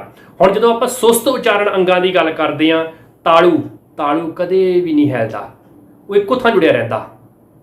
ਮੂੰਹ ਪੋਲ ਜਿਹੜਾ ਤਾਂ ਠਾਂ ਹੁੰਦਾ ਆ। ਉੱਪਰਲੇ ਦੰਦ ਇਹ ਵੀ ਸਥਿਰ ਆ, ਉੱਪਰਲੇ ਦੰਦ ਕੱਖ ਨਹੀਂ ਕਰਦੇ, ਉਹ ਹਿਲਦੇ ਨਹੀਂ, ਹਮੇਸ਼ਾ ਥੱਲੇ ਵਾਲੇ ਦੰਦ ਤਾਂ ਠਾਂ ਹੁੰਦੇ ਰਹਿੰਦੇ ਆ। ਬੁੱਟ ਆ ਜਿਹੜੇ ਬੁੱਟ ਨੇ ਇਹ ਵੀ ਨਹੀਂ ਹਿਲਦੇ, ਇਹ ਵੀ ਸੁਸਤ ਉਚਾਰਨ ਅੰਗ ਮੰਨੇ ਜਾਂਦੇ ਆ। ਠੀਕ ਹੈ ਜੀ, ਨੋਟ ਕਰ ਲਿਆ ਨਾ, ਸ਼ਾਬਾਸ਼। ਵਰਗੀਕਰਨ ਦੇ ਆਧਾਰ ਤੇ ਵਿਅੰਜਨ ਧੁਨੀਆਂ ਦੇ ਵਰਗੀਕਰਨ ਲਈ ਦੋ ਆਧਾਰ ਮੰਨੇ ਗਏ ਆ, ਇੱਕ ਉਚਾਰਨ ਸਥਾਨ, ਦੂਜਾ ਉਚਾਰਨ ਢੰਗ। ਠੀਕ ਹੈ ਜੀ। ਸਭ ਤੋਂ ਪਹਿਲਾਂ ਆਪਾਂ ਉਚਾਰਨ ਸਥਾਨ ਅਧੀਨ ਜੋ ਵਿਅੰਜਨ ਵਰਗ ਵੰਡ ਵਾ ਉਹ ਆਪਾਂ ਵੇਖਾਂਗੇ। ਸਾਰੇ ਵਿਦਿਆਰਥੀਓ, ਉਚਾਰਨ ਸਥਾਨ ਅਧੀਨ ਇਹ ਵੇਖਿਆ ਜਾਂਦਾ ਆ ਕਿ ਕਿਹੜੀ ਧੁਨੀ ਮੂੰਹ ਵਿਚਲੇ ਕਿਹੜੇ ਅੰਗ ਦੀ ਸਹਾਇਤਾ ਨਾਲ, ਕਿਹੜੀ ਥਾਂ ਦੀ ਛੋਹ ਨਾਲ ਪੈਦਾ ਹੁੰਦੀ ਆ। ਉਦਾਹਰਨ ਦੇ ਲਈ ਜਾਂ ਆਪਾਂ ਇਹਦਾ ਮਤਲਬ ਇਹ ਸਮਝਾਂਗੇ ਕਿ ਮੂੰਹ ਵਿਚਲੇ ਕਿਹੜੇ ਕਿਹੜੇ ਅੰਗ ਜਿਵੇਂ ਬੁੱਲ, ਦੰਦ, ਸੰਗ, ਤਾਲੂ, ਕਾਂ, ਨਾਸਾਂ, ਸੁਰ ਤੰਦਾਂ ਆਦਿ ਧੁਨੀ ਉਚਾਰਨ ਵਿੱਚ ਕਿੰਨੀ ਕੁ ਮਦਦ ਕਰਦੀਆਂ ਨੇ। ਇਹਨਾਂ ਅੰਗਾਂ ਨੂੰ ਆਧਾਰ ਬਣਾ ਕੇ ਹੀ ਵਿਅੰਜਨਾਂ ਦੀ ਵਰਗ ਵੰਡ ਕੀਤੀ ਜਾਂਦੀ ਆ। ਵਿਅੰਜਨਾਂ ਦੇ ਨਾਮ ਵੀ ਇਹਨਾਂ ਉਚਾਰਨ ਅੰਗਾਂ ਦੇ ਨਾਵਾਂ ਨਾਲ ਹੀ ਜੁੜਵੇਂ ਰੱਖੇ ਗਏ ਆ। ਉਦਾਹਰਨ ਦੇ ਲਈ ਕੰਠੀ ਵਿਅੰਜਨ, ਤਾਲਵੀ ਵਿਅੰਜਨ, ਉਲਟ ਜੀਪੀ ਵਿਅੰਜਨ, ਦੰਤੀ ਵਿਅੰਜਨ, ਹੋਠੀ ਵਿਅੰਜਨ ਅਤੇ ਸੁਰਯੰਤਰੀ ਵਿਅੰਜਨ ਇਹ ਆ ਜਾਂਦੇ ਨੇ। ਪੁਰਾਣੇ ਲੈਕਚਰ ਵਿੱਚ ਮੈਂ ਤੁਹਾਨੂੰ ਲਿਖ ਕੇ ਸਮਝਾਇਆ ਸੀ, ਅੱਜ ਕੁਝ ਉਹਨੂੰ ਅਪਡੇਟਡ ਕਰਕੇ ਹੋਰ ਵੀ ਵਿਸਥਾਰ ਨਾਲ ਸਮਝਾਂਗੇ। ਇਹ ਸਕਿਪ ਨਾ ਕਰਿਓ, ਜਿਹਨੂੰ ਆਉਂਦੇ ਨੇ ਉਹ ਵੀ ਨਾ ਸਕਿਪ ਕਰੇ, ਕਿਉਂਕਿ ਅੱਜ ਬਹੁਤ ਕੁਝ ਮੈਂ ਨਵਾਂ ਭਾਸ਼ਾ ਵਿਗਿਆਨਕ ਤੌਰ ਤੇ ਦੱਸ ਰਿਹਾ ਹਾਂ। ਪਹਿਲਾਂ ਤੁਹਾਨੂੰ ਇੱਕ ਬੱਚਿਆਂ ਦੇ ਤੌਰ ਤੇ ਬੇਸਿਕ ਜਿਹਾ ਸਮਝਾਇਆ ਸੀ, ਅੱਜ ਉਹਨੂੰ ਹੋਰ ਡਿਵੈਲਪ ਕਰ ਰਿਹਾ ਹਾਂ। ਉਚਾਰਨ ਢੰਗ ਦੇ ਅਨੁਸਾਰ ਜੇ ਆਪਾਂ ਵੇਖੀਏ ਤਾਂ ਇੱਥੇ ਇਹ ਵੇਖਿਆ ਜਾਂਦਾ ਹੈ ਕਿ ਧੁਨੀ ਉਚਾਰਨ ਵੇਲੇ ਸਾਹ ਦੀ ਹਵਾ ਬਾਹਰ ਕਿਵੇਂ ਨਿਕਲਦੀ ਆ, ਉਹਦੇ ਅਨੁਸਾਰ ਇਹ ਵੰਡ ਕੀਤੀ ਜਾਂਦੀ ਆ। ਉਦਾਹਰਨ ਦੇ ਲਈ ਕੁਝ ਧੁਨੀਆਂ ਦੇ ਉਚਾਰਨ ਵੇਲੇ ਸਾਹ ਦੀ ਹਵਾ ਕਿਸੇ ਸਥਾਨ ਤੇ ਛਿਣ ਮਾਤਰ ਰੁਕ ਕੇ ਬਾਹਰ ਨਿਕਲਦੀ ਹੈ। ਇਹਨਾਂ ਵਿਅੰਜਨਾਂ ਨੂੰ ਡੱਕਵੇਂ ਵਿਅੰਜਨ ਕਿਹਾ ਜਾਂਦਾ ਆ, ਜਿੱਥੇ ਉਚਾਰਨ ਵੇਲੇ ਹਵਾ ਡੱਕ ਕੇ ਭਾਵ ਰੁਕ ਕੇ ਬਾਹਰ ਨਿਕਲਦੀ ਆ, ਉਹ ਡੱਕਵੇਂ ਵਿਅੰਜਨ ਹੁੰਦੇ ਆ। ਕਈਆਂ ਦੇ ਉਚਾਰਨ ਵੇਲੇ ਸਾਹ ਦੀ ਧਾਰਾ ਵਿੱਚ ਗੂੰਜ ਜਾਂ ਕਹਿ ਲਓ ਕਿ ਨਾਦ ਜਾਂ ਕਹਿ ਲਓ ਆਵਾਜ਼ ਪੈਦਾ ਹੁੰਦੀ ਹੈ, ਜਾਂ ਸਾਹ ਧੱਕੇ ਨਾਲ ਵੱਧ ਮਾਤਰਾ ਵਿੱਚ ਬਾਹਰ ਨਿਕਲਦਾ ਹੈ, ਅਜਿਹੇ ਵਿਅੰਜਨਾਂ ਨੂੰ ਨਾਦੀ ਅਤੇ ਮਹਾਪ੍ਰਾਣ ਵਿਅੰਜਨ ਕਿਹਾ ਜਾਂਦਾ ਆ। ਨਾਦੀ ਮਤਲਬ ਆਵਾਜ਼ ਆਉਂਦੀ ਆ, ਮਹਾਪ੍ਰਾਣ ਮਤਲਬ ਸਾਹ ਬਹੁਤ ਜ਼ਿਆਦਾ ਮਾਤਰਾ ਦੇ ਵਿੱਚ ਬਾਹਰ ਨਿਕਲਦਾ ਆ। ਇਹ ਕਿਹੜੇ ਕਿਹੜੇ ਨੇ ਮੈਂ ਤੁਹਾਨੂੰ ਦੱਸੂਗਾ, ਸਕਰੀਨ ਤੇ ਤੁਹਾਨੂੰ ਦਿਖਾਊਂਗਾ ਵੀ, ਠੀਕ ਹੈ ਜੀ। ਇੱਕ ਡਾਇਗਰਾਮ ਤੁਹਾਨੂੰ ਪ੍ਰੋਪਰ ਦਿਖਾਊਂਗਾ। ਜੇ ਸਾਹ ਦੀ ਹਵਾ ਨੱਕ ਰਾਹੀਂ ਬਾਹਰ ਨਿਕਲੇ ਤਾਂ ਨਾਸਕੀ ਵਿਅੰਜਨ ਉਚਾਰ ਹੁੰਦੇ ਆ, ਇਹ ਤੁਸੀਂ ਜਾਣਦੇ ਹੋ। ਜੇ ਸਾਹ ਦੀ ਹਵਾ ਸੰਘਰਸ਼ ਕਰਕੇ ਬਾਹਰ ਨਿਕਲੇ ਤਾਂ ਸੰਘਰਸ਼ੀ ਜਾਂ ਖਹਿਵੇਂ ਵਿਅੰਜਨਾਂ ਦਾ ਉਚਾਰਨ ਹੁੰਦਾ ਆ। ਸਾਹ ਦੀ ਹਵਾ ਜੀਭ ਦੇ ਦੋਹਾਂ ਪਾਸਿਆਂ ਵਿੱਚੋਂ ਬਾਹਰ ਨਿਕਲੇ ਤਾਂ ਅਜਿਹੇ ਵਿਅੰਜਨਾਂ ਨੂੰ ਪਾਸੇਦਾਰ ਵਿਅੰਜਨ ਕਿਹਾ ਜਾਂਦਾ ਆ। ਜਦੋਂ ਜੀਭ ਦੇ ਆਸੇ ਪਾਸਿਆਂ ਤੋਂ ਆਵਾਜ਼ ਨਿਕਲਦੀ ਆ ਤਾਂ ਉਹ ਪਾਸੇਦਾਰ ਵਿਅੰਜਨ ਆ। ਗੱਲ ਸੌਖੀ ਜੀ ਆ, ਪ੍ਰੈਕਟੀਕਲੀ ਆਪਾਂ ਨਾਲੋਂ ਨਾਲ ਕਰਦੇ ਜਾਣਾ ਆ। ਜੇ ਜੀਭ ਵਿੱਚ ਕਾਂਬਾ ਪੈਦਾ ਹੋਵੇ ਤਾਂ ਇਹਨੂੰ ਕਾਂਬਵਾਂ ਜਾਂ ਕਾਂਬਵੀਂ ਧੁਨੀ ਕਿਹਾ ਜਾਂਦਾ ਆ, ਉਚਾਰਿਆ ਜਾਂਦਾ ਆ। ਤੁਸੀਂ ਜਾਣ ਹੀ ਚੁੱਕੇ ਹੋ ਕਿ ਉਚਾਰਨ ਸਥਾਨ ਦੀ ਦ੍ਰਿਸ਼ਟੀ ਤੋਂ ਪੰਜਾਬੀ ਭਾਸ਼ਾ ਦੀਆਂ ਵਿਅੰਜਨ ਧੁਨੀਆਂ ਨੂੰ ਕੰਠੀ, ਤਾਲਵੀ, ਉਲਟ ਜੀਭੀ, ਦੰਤੀ, ਹੋਂਠੀ ਜਾਂ ਸੁਰਜੰਤਰੀ ਦੇ ਵਿੱਚ ਵੰਡਿਆ ਜਾਂਦਾ ਆ। ਕੰਠੀ ਜਿਹੜੇ ਨੇ VELAR ਵੇਲਰ, ਕੱਕਾ, ਖੱਖਾ, ਗੱਗਾ ਭਾਵ ਕੱਕੇ ਵਾਲੀ ਲਾਈਨ ਜਿਹੜੀ ਆ ਉਹ ਕੰਠੀ ਧੁਨੀਆਂ ਹੁੰਦੀਆਂ ਆ। ਕੱਕਾ ਬੋਲਦੇ ਹੋ, ਕੰਠ ਦੇ ਵਿੱਚੋਂ ਆਵਾਜ਼ ਆਉਂਦੀ। ਕੰਠ ਕੀ ਹੁੰਦਾ? ਗਲ। ਗਲ ਦੇ ਵਿੱਚੋਂ ਆਵਾਜ਼ ਆਉਂਦੀ ਨਾ।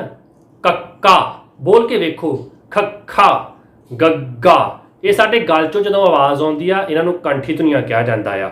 ਇਹਨਾਂ ਦੇ ਉਚਾਰਨ ਸਮੇਂ ਜੀਭ ਦਾ ਪਿਛਲਾ ਪਾਸਾ ਕੋਮਲ ਤਾਲੂ ਨਾਲ ਸਪਰਸ਼ ਕਰਕੇ ਸਾਹ ਦੀ ਹਵਾ ਨੂੰ ਰੋਕ ਪਾਉਂਦਾ ਹੈ, ਤਾਂ ਕਰਕੇ ਇਹਨਾਂ ਨੂੰ ਕੰਠੀ ਧੁਨੀਆਂ ਕਿਹਾ ਜਾਂਦਾ। ਇਸ ਤੋਂ ਬਾਅਦ ਤਾਲਵੀ, ਤੱਤੇ ਕੰਨਾ, ਲੱਲਾ, ਵਾਵੇ, ਵਿਹਾਰੀ ਧੁਨੀਆਂ ਆਉਂਦੀਆਂ ਨੇ। ਇਹਨਾਂ ਵਿੱਚ ਨੋਟ ਕਰੋ ਚੱਚਾ, ਛੱਛਾ, ਜੱਜਾ ਤੇ ਸੱਸੇ ਪੈਰ ਬਿੰਦੀ ਸ਼, ਇਹ ਜਿਹੜੀਆਂ ਧੁਨੀਆਂ ਨੇ ਇਹ ਤਾਲਵੀ ਧੁਨੀਆਂ ਨੇ। ਇਹਨਾਂ ਦੇ ਉਚਾਰਨ ਸਮੇਂ ਸਾਹ ਦੀ ਹਵਾ ਨੂੰ ਦੰਦ ਪਠਾਰ ਤੋਂ ਸਖਤ ਤਾਲੂ ਦੇ ਦਰਮਿਆਨ ਜੀਭ ਦੇ ਬਲੇਡ ਰਾਹੀਂ ਰੋਕਿਆ ਜਾਂਦਾ ਆ। ਜੀਭ ਦਾ ਬਲੇਡ ਮਤਲਬ ਆ ਜੋ ਜੀਭ ਆ ਇਹ ਰੋਕਦੀ ਆ ਹਵਾ ਨੂੰ, ਇਹ ਤਾਲਵੀ ਧੁਨੀਆਂ ਹੁੰਦੀਆਂ ਨੇ, ਠੀਕ ਹੈ ਜੀ। ਚੱਚਾ, ਛੱਛਾ, ਜੱਜਾ ਤੇ ਸ਼, ਪਹਿਲੇ ਚੱਚੇ ਵਾਲੀ ਲਾਈਨ ਦੇ ਪਹਿਲੇ 3 ਅੱਖਰ ਤੇ ਸੱਸੇ ਪੈਰ ਬਿੰਦੀ। ਸਾਡੇ ਕੋਲ ਅਗਲੀ ਵੰਡ ਹੈ ਜੀ ਰੈਟਰੋਫਲੈਕਸ, ਮਤਲਬ ਉਲਟ ਜੀਭੀ ਧੁਨੀਆਂ। ਇਹਦੇ ਵਿੱਚ ਟੈਂਕਾ, ਠੱਠਾ, ਡੱਡਾ, ਇਹ ਟੈਂਕੇ ਵਾਲੀ ਲਾਈਨ ਦੇ ਅੱਖਰ ਹੋ ਗਏ। ਅੜਾਣਾ, ਅੜਾੜਾ ਤੇ ਲੱਲੇ ਪੈਰ ਬਿੰਦੀ ਲ, ਇਹ ਧੁਨੀਆਂ ਜਿਹੜੀਆਂ ਨੇ ਇਹ ਉਲਟ ਜੀਭੀ ਵਿੱਚ ਆਉਂਦੀਆਂ ਨੇ। ਹੁਣ ਤੁਸੀਂ ਟੈਂਕਾ ਬੋਲ ਕੇ ਵੇਖੋ, ਟੈਂਕਾ, ਆਪਣੀ ਜੀਭ ਉਲਟ ਜਾਂਦੀ ਆ। ਟੈਂਕਾ, ਠੱਠਾ, ਡੱਡਾ, ਅੜਾਣਾ, ਇਹ ਬੋਲ ਕੇ ਤੁਸੀਂ ਵੇਖੋਗੇ ਨਾ ਤੁਹਾਨੂੰ ਪਤਾ ਲੱਗਣਾ ਕਿ ਜੀਭ ਉਲਟਦੀ ਆ, ਰੈਟਰੋਫਲੈਕਸ ਹੁੰਦੀ ਆ। ਇਸ ਕਰਕੇ ਇਹ ਜਿਹੜੀਆਂ ਨੇ ਉਲਟ ਜੀਭੀ ਧੁਨੀਆਂ ਮੰਨੀਆਂ ਜਾਂਦੀਆਂ ਆ। ਇਹਨਾਂ ਦੇ ਉਚਾਰਨ ਵੇਲੇ ਸਾਹ ਦੀ ਹਵਾ ਨੂੰ ਜੀਭ ਦੀ ਨੋਕ ਪੁੱਠੇ ਪਾਸਿਓਂ ਸਖਤ ਤਾਲੂ ਨਾਲ ਜੁੜ ਕੇ ਰੋਕਦੀ ਆ। ਇਸ ਕਰਕੇ ਇਹ ਉਲਟ ਜੀਭੀ ਧੁਨੀਆਂ ਜਿਹੜੀਆਂ ਨੇ ਅਖਵਾਉਂਦੀਆਂ ਨੇ। ਦੰਤੀ ਧੁਨੀਆਂ ਡੈਂਟਲ, ਮਤਲਬ ਇਹਦੇ ਵਿੱਚ ਆਉਂਦੀਆਂ ਨੇ ਤੱਤਾ, ਤੱਤੇ ਵਾਲੀ ਲਾਈਨ ਨੋਟ ਕਰ ਲਵੋ, ਥੱਥਾ, ਦੱਦਾ। ਹੁਣ ਤੁਸੀਂ ਕਹੋਗੇ ਕਿ ਦੰਤੀ ਕਿਉਂ ਨੇ? ਮੈਂ ਪਿਛਲੇ ਲੈਕਚਰ ਵਿੱਚ ਵੀ ਦੱਸਿਆ ਸੀ, ਦੰਦਾਂ ਦੇ ਨਾਲ ਜੀਭ ਸਪਰਸ਼ ਕਰਦੀ ਆ, ਟੱਚ ਕਰਦੀ ਆ। ਤੱਤਾ ਬੋਲੋ, ਥੱਥਾ ਬੋਲੋ, ਤੁਹਾਡੀ ਜੀਭ ਦੰਦਾਂ ਨੂੰ ਲੱਗੂਗੀ। ਸੌਖਾ ਜਿਹਾ ਕੰਮ ਆ।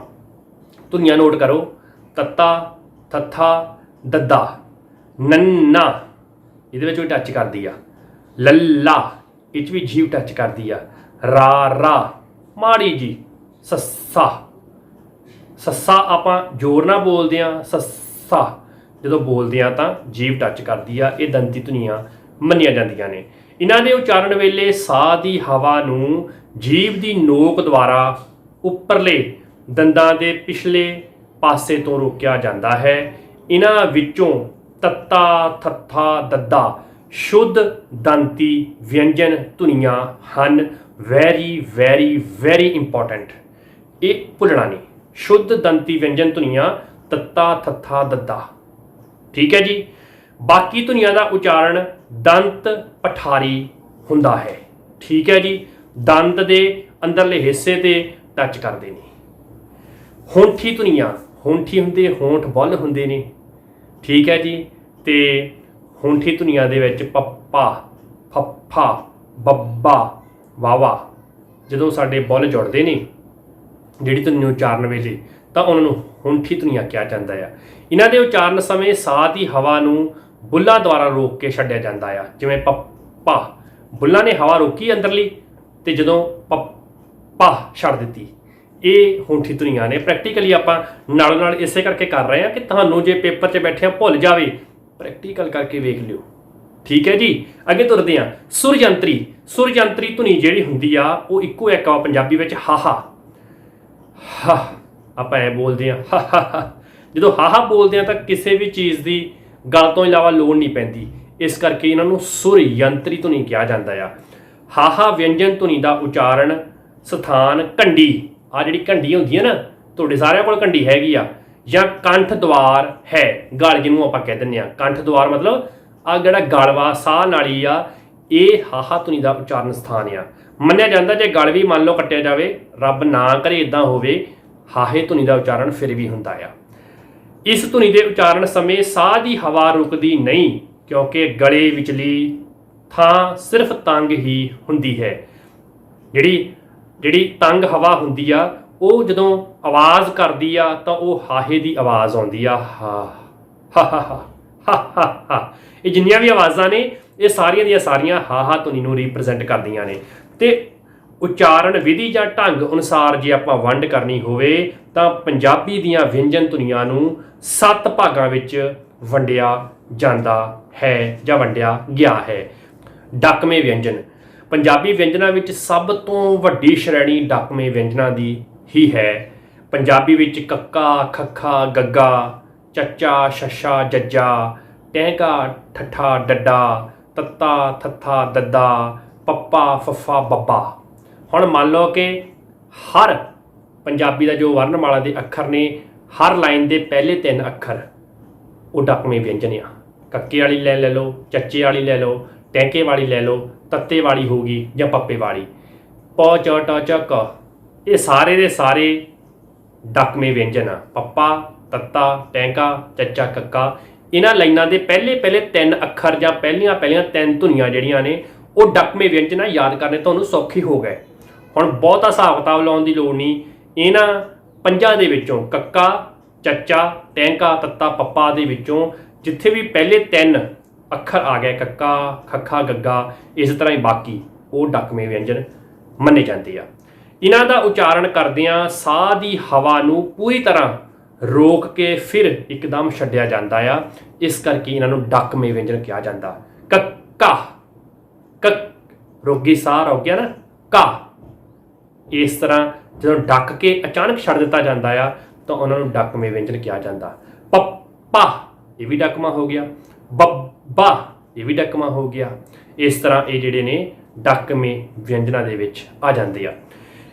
ਡੱਕਵੇਂ ਵਿਅੰਜਨਾਂ ਨੂੰ ਸੰਘੋਸ਼ ਜਾਂ ਨਾਦੀ ਜਾਂ ਆਵਾਜ਼ ਅਤੇ ਪ੍ਰਾਣਤਾ ਭਾਵ ਸਾਹ ਦੀ ਮਿਕਦਾਰ ਜਾਂ ਮਾਤਰਾ ਕਹਿ ਸਕਦੇ ਹਾਂ ਦੇ ਆਧਾਰ ਤੇ ਕ੍ਰਮਵਾਰ ਨਾਦੀ, ਅਨਾਦੀ ਤੇ ਮਹਾਪ੍ਰਾਣ ਵਿਅੰਜਨਾਂ ਵਿੱਚ ਵੀ ਵੰਡਿਆ ਜਾਂਦਾ ਆ।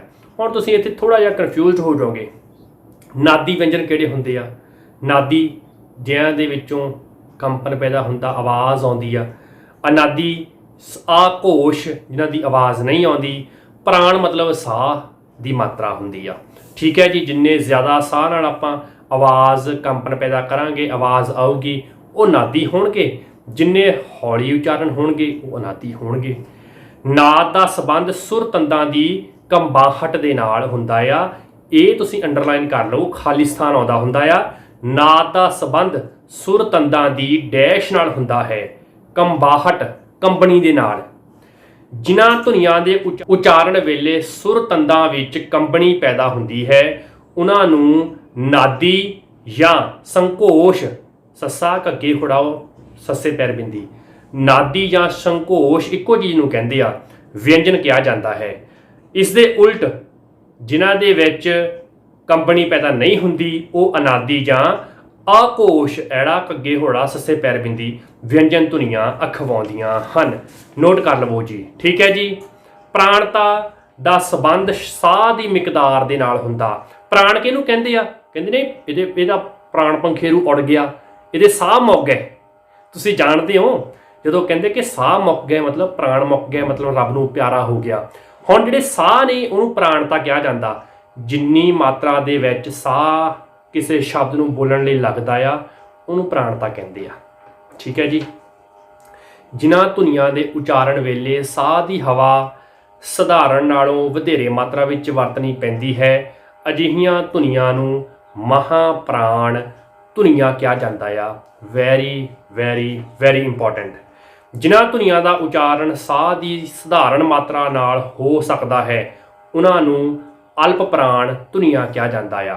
ਹੁਣ ਅਲਪ ਦਾ ਮਤਲਬ ਹੁੰਦਾ ਥੋੜੀ, ਠੀਕ ਹੈ ਜੀ। ਮਹਾ ਦਾ ਮਤਲਬ ਹੁੰਦਾ ਜ਼ਿਆਦਾ, ਜਿਵੇਂ ਮਹਾਕੋਸ਼, ਮਹਾਨ ਕੋਸ਼, ਬਹੁਤ ਵੱਡਾ ਕੋਸ਼। ਅਲਪ ਗ੍ਰੰਥ, ਛੋਟੀ ਗਿਆਨ ਵਾਲੇ ਗ੍ਰੰਥ। ਇਸੇ ਤਰ੍ਹਾਂ ਜਦੋਂ ਅਸੀਂ ਸਾਹ ਦੀ ਮਾਤਰਾ ਜ਼ਿਆਦਾ ਛੱਡਦੇ ਹਾਂ, ਇੱਕਦਮ ਸਾਹ ਦਾ ਭੁਚਾਲ ਆ ਜਾਂਦਾ ਆ, ਤਾਂ ਉਹ ਮਹਾਪ੍ਰਾਣ ਧੁਨੀ ਬਣ ਜਾਂਦੀ ਆ। ਤੇ ਜਦੋਂ ਸਾਹ ਦੀ ਮਾਤਰਾ ਅਲਪ ਭਾਵ ਥੋੜੀ ਮਾਤਰਾ ਦੇ ਨਾਲ ਸਰ ਜਾਂਦਾ ਆ ਤਾਂ ਉਹ ਅਲਪ ਪ੍ਰਾਣ ਧੁਨੀਆਂ ਅਖਵਾਉਂਦੀਆਂ ਹਨ। ਨਾਦੀ ਧੁਨੀਆਂ ਦੇ ਵਿੱਚ ਆਪਾਂ ਨੋਟ ਕਰਨਾ ਕਿਹੜੀਆਂ ਕਿਹੜੀਆਂ ਨਾਦੀ ਧੁਨੀਆਂ ਹੁੰਦੀਆਂ ਨੇ, ਕਿਉਂਕਿ ਇਹਨਾਂ ਦੀ ਆਵਾਜ਼ ਸਾਹ ਦੀ ਮਿਕਦਾਰ ਦੇ ਉੱਪਰ ਹੀ ਡਿਪੈਂਡ ਕਰਦੀ ਆ। ਨਾਦੀ ਧੁਨੀਆਂ ਜਾਂ ਨਾਦੀ ਵਿਅੰਜਨ: ਗੱਗਾ, ਜੱਜਾ, ਡੱਡਾ, ਦੱਦਾ, ਬੱਬਾ। ਸੌਖਾ ਯਾਦ ਕਰਨਾ ਆ, ਊੜਾ ਐੜਾ ਲਿਖ ਲਵੋ।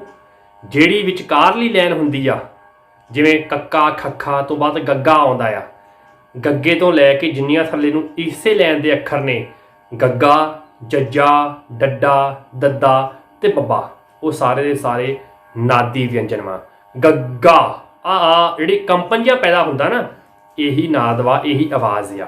ਮਹਾਪ੍ਰਾਣ ਵਿਅੰਜਨ ਦੇ ਵਿੱਚ ਜੇ ਆਪਾਂ ਅੱਖਰਾਂ ਦੀ ਜਾਂ ਵਿਅੰਜਨ ਧੁਨੀਆਂ ਦੀ ਪਛਾਣ ਕਰਨੀ ਹੋਵੇ ਤਾਂ ਹਰ ਊੜਾ ਐੜਾ ਤੁਸੀਂ ਲਿਖਿਆ ਹੀ ਹੋਇਆ ਆ। ਐਗਜ਼ਾਮਪਲ ਦੇ ਲਈ ਖੱਖਾ, ਛੱਛਾ, ਠੱਠਾ, ਥੱਥਾ ਤੇ ਫੱਫਾ। ਹੁਣ ਊੜਾ ਐੜਾ ਲਿਖਿਆ ਹੋਇਆ, ਜਿਹੜੀ ਦੂਜੀ ਲਾਈਨ ਵਾ ਉਹ ਮਹਾਪ੍ਰਾਣ ਵਿਅੰਜਨ ਧੁਨੀਆਂ ਦੀ ਅਖਵਾਉਂਦੀ ਆ। ਠੀਕ ਹੈ ਜੀ। ਮਹਾ ਵਿਅੰਜਨ ਪ੍ਰਾਣ ਧੁਨੀਆਂ ਜਿਹੜੀਆਂ ਨੇ ਇਹ ਦੂਜੀ ਲਾਈਨ ਹੁੰਦੀ ਆ, ਨਾਦੀ ਧੁਨੀਆਂ ਤੀਜੀ ਲਾਈਨ ਹੁੰਦੀ ਆ। ਸੌਖਾ ਸੌਖਾ ਨੋਟ ਕਰ ਲਵੋ।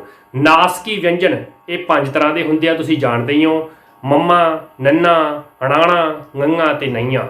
ਬਾਕੀ ਸਾਰੇ ਮੌਖਿਕ ਵਿਅੰਜਨ ਹੁੰਦੇ ਆ। ਇਹਨਾਂ ਦੀ 5 ਦੀ ਆਵਾਜ਼ ਤੇ ਨੱਕ ਥਾਣੀ ਆਉਂਦੀ ਆ, ਬਾਕੀ ਸਾਰੇ ਮੂੰਹ ਥਾਣੀ ਸੌਖੇ ਉਚਾਰੇ ਜਾਂਦੇ ਆ, ਉਹ ਮੌਖਿਕ ਵਿਅੰਜਨ ਹੁੰਦੇ ਆ। ਠੀਕ ਹੈ ਜੀ। ਪਾਸੇਦਾਰ ਵਿਅੰਜਨ ਇਹ ਬਹੁਤ ਵਾਰ ਪੇਪਰਾਂ 'ਚ ਆਇਆ। ਇਹ 2 ਹੁੰਦੇ ਆ ਪੰਜਾਬੀ ਦੇ ਵਿੱਚ, ਇੱਕ ਲੱਲਾ ਤੇ ਦੂਜਾ ਲੱਲੇ ਪੈਰ ਬਿੰਦੀ। ਇਹ ਪਾਸੇਦਾਰ ਵਿਅੰਜਨ ਵਾ ਜਿਨ੍ਹਾਂ ਦੀ ਆਵਾਜ਼ ਜੀਭ ਦੇ ਪਾਸਿਆਂ ਤੋਂ ਨਿਕਲਦੀ ਆ। ਲੱਲਾ, ਜੀਭ ਇਕੱਠੀ ਹੋ ਜਾਂਦੀ ਆ, ਪਾਸਿਆਂ ਥਾਣੀ ਆਵਾਜ਼ ਨਿਕਲ ਆਉਂਦੀ ਆ।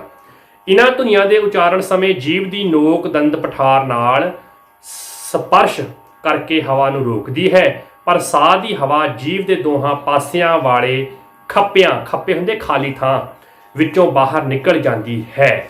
ਠੀਕ ਹੈ ਜੀ। ਤੇ ਇਸ ਤੋਂ ਬਾਅਦ ਸਾਡੇ ਕੋਲ ਆਉਂਦੇ ਨੇ ਕੰਬਵੇਂ ਵਿਅੰਜਨ।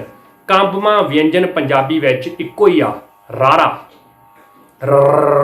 ਆਪਾਂ ਜਦੋਂ ਇਦਾਂ ਕਰਦੇ ਆ ਨਾ, ਇਹ ਜਿਹੜੀ ਕੰਬਵੀਂ ਆਵਾਜ਼ ਆ ਰਾਰੇ ਦੀ ਆ, ਤੇ ਜੋ ਕੰਪਨ ਪੈਦਾ ਹੁੰਦਾ ਆ ਉਹਨੂੰ ਰਾਰੇ ਦੇ ਨਾਲ ਸਮਤੋਲ ਕਰਕੇ ਕਾਂਬਵਾਂ ਵਿਅੰਜਨ ਮੰਨਿਆ ਜਾਂਦਾ ਆ। ਇਸ ਦੇ ਉਚਾਰਨ ਵੇਲੇ ਜੀਭ ਵਿੱਚ ਕੰਬਾ ਜਿਹਾ ਪੈਦਾ ਹੋ ਜਾਂਦਾ ਹੈ।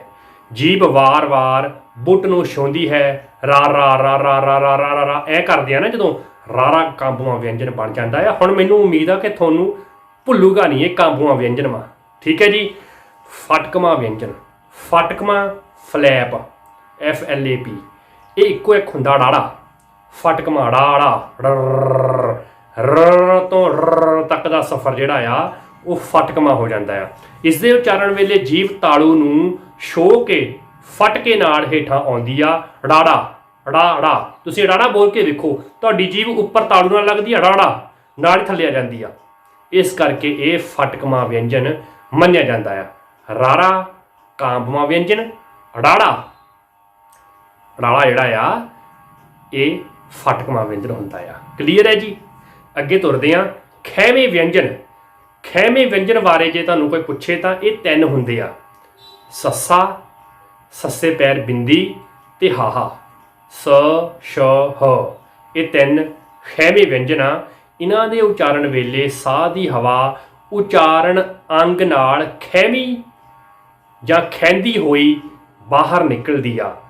ਸੱਸਾ ਆ ਜਦੋਂ ਆਵਾਜ਼ ਦੀ ਆਵਾਜ਼ ਆਉਂਦੀ ਨਾ ਸੱਸਾ, ਇਹ ਖਹਿੰਦੀ ਹੋਈ ਆਵਾਜ਼ ਬਾਹਰ ਨਿਕਲਦੀ ਆ, ਇਸ ਕਰਕੇ ਇਹਨਾਂ ਨੂੰ ਖਹਿਮੇ ਵਿਅੰਜਨ ਕਿਹਾ ਜਾਂਦਾ ਆ। ਸੱਸਾ ਜਾਂ ਸ ਸ਼ ਸ਼ ਦੇ ਵਿੱਚ ਸ਼ ਦੀ ਆਵਾਜ਼ ਜਿਹੜੀ ਆ ਉਹ ਖਹਿਮਾ ਆ। ਹ ਦੇ ਵਿੱਚ ਹਾਹਾ ਆ। ਹੁਣ ਜਦੋਂ ਇਹ ਖਹਿ ਖਹਿ ਕੇ ਹਾਹੇ ਦੀ ਆਵਾਜ਼ ਬਾਹਰ ਨੂੰ ਨਿਕਲਦੀ ਆ, ਇਸ ਕਰਕੇ ਇਹਨੂੰ ਜਿੱਥੇ ਸੌਰਯੰਤਰੀ ਕਹਿੰਦੇ ਆ ਉੱਥੇ ਖਹਿਮੇ ਵਿਅੰਜਨ ਦੇ ਵਿੱਚ ਵੀ ਰੱਖਿਆ ਜਾਂਦਾ ਆ ਹਾਹੇ ਨੂੰ। ਠੀਕ ਹੈ ਜੀ, ਕਰ ਲਿਆ ਨੋਟ। ਅੱਗੇ ਤੁਰਦੇ ਆ ਸਰਕਮੇ ਵਿਅੰਜਨ। ਇਹ ਕਈ ਤਰ੍ਹਾਂ ਦੇ ਵਿਅੰਜਨ ਨੇ, ਮੈਂ ਤੁਹਾਨੂੰ ਪਹਿਲਾਂ ਵੀ ਦੱਸ ਚੁੱਕਾ ਕਿ 7 ਕਿਸਮਾਂ ਨੇ, ਆਪਾਂ 7ਵੀਂ ਤੇ ਪਹੁੰਚ ਚੁੱਕੇ ਹਾਂ। ਸਰਕਮੇ ਵਿਅੰਜਨ ਦੇ ਵਿੱਚ 2 ਨੇ, ਇੱਕ ਯਈ ਆ, ਦੂਜਾ ਵਾਵਾ। ਕਿਉਂਕਿ ਜਦੋਂ ਇਹ ਅਰਧ ਸਵਰ ਜਾਂ ਅਰਧ ਵਿਅੰਜਨ ਬਣਦੇ ਨੇ ਤਾਂ ਉਦੋਂ ਹੀ ਇਹਨਾਂ ਨੂੰ ਸਰਕਮੇ ਵਿਅੰਜਨ ਕਿਹਾ ਜਾਂਦਾ ਆ। ਕਿਤੇ ਇਹ ਵਿਅੰਜਨ ਵਿੱਚ ਬਦਲ ਜਾਂਦੇ ਆ ਅਤੇ ਕਿਤੇ ਯਈਆ ਤੇ ਵਾਵਾ ਸਵਰ ਵਿੱਚ ਬਦਲ ਜਾਂਦੇ ਆ। ਇਹ ਗੱਲ ਤੁਸੀਂ ਜਾਣਦੇ ਹੋ। ਯਈਏ ਦੇ ਉਚਾਰਨ ਸਮੇਂ ਜੀਭ ਪਹਿਲਾਂ ਈੜੀ ਨੂੰ ਸਿਹਾਰੀ ਵਾਲੀ ਸਥਿਤੀ ਵਿੱਚ ਹੁੰਦੀ ਆ। ਜਦੋਂ ਤੁਸੀਂ ਬੋਲ ਕੇ ਵੇਖੋਗੇ ਨਾ ਯਈਆ, ਤੇ ਜਦੋਂ ਈ ਦੀ ਆਵਾਜ਼ ਮੂਹਰੇ ਆਉਂਦੀ ਆ ਤਾਂ ਇਹ ਯਈਏ ਦਾ ਉਚਾਰਨ ਹੁੰਦਾ ਆ, ਪਰ ਉਚਾਰਨ ਸ਼ੁਰੂ ਹੁੰਦਿਆਂ ਹੀ ਅਗਲੀ ਸਥਿਤੀ ਅਖਤਿਆਰ ਕਰ ਲੈਂਦੀ ਆ। ਇਸ ਕਰਕੇ ਇਹ ਵਿਅੰਜਨ ਦੇ ਵਿੱਚ ਤਬਦੀਲ ਹੋ ਜਾਂਦੀ ਆ। ਪਹਿਲਾਂ ਸਵਰ ਦੇ ਵਿੱਚ, ਫਿਰ ਉਹ ਅਗਲੀ ਸਥਿਤੀ ਦੇ ਵਿੱਚ ਵਿਅੰਜਨ ਵਾਲਾ ਰੂਪ ਅਖਤਿਆਰ ਕਰ ਲੈਂਦੀ ਆ। ਇਵੇਂ ਹੀ ਜਦੋਂ ਆਪਾਂ ਵਾਵਾ ਧੁਨੀ ਦਾ ਉਚਾਰਨ ਕਰਦੇ ਹਾਂ ਤਾਂ ਵਾਵਾ ਪਹਿਲਾਂ ਊੜੇ ਔਂਕੜ ਵਾਲੀ ਧੁਨੀ ਦੀ ਸਥਿਤੀ ਤੋਂ ਆਰੰਭ ਹੁੰਦਾ ਹੈ ਅਤੇ ਫਿਰ ਝੱਟ ਬਦਲ ਕਿ ਜੀਭ ਇਸ ਸਥਿਤੀ ਤੋਂ ਸਰਕ ਕੇ ਅੱਗੇ ਵੱਧ ਜਾਂਦੀ ਆ। ਠੀਕ ਹੈ ਜੀ, ਇਹ ਤੁਸੀਂ ਨੋਟ ਕਰ ਲਵੋ ਗਿਆਨ ਮਾਤਰ। ਇਹ ਹੋ ਸਕਦਾ ਆ ਕਿ ਨੈਟ ਦੇ ਪੇਪਰ ਵਿੱਚ ਤਾਂ ਆਉਂਦਾ ਹੀ ਆ, ਮਾਸਟਰ ਕੇਡਰ ਵਾਸਤੇ ਥੋੜ੍ਹਾ ਜਿਹਾ ਔਖਾ ਆ, ਜਾਂ IAS ਦਾ ਪੇਪਰ, UPSC ਦੇ ਪੇਪਰ ਜਿਹੜੇ ਨੇ ਉਹਨਾਂ ਵਾਸਤੇ ਇਹ ਅਹਿਮ ਸਵਾਲ ਨੇ। ਇਸ ਕਰਕੇ ਉਹ ਵਿਦਿਆਰਥੀ ਜ਼ਰੂਰ ਨੋਟ ਕਰਨ।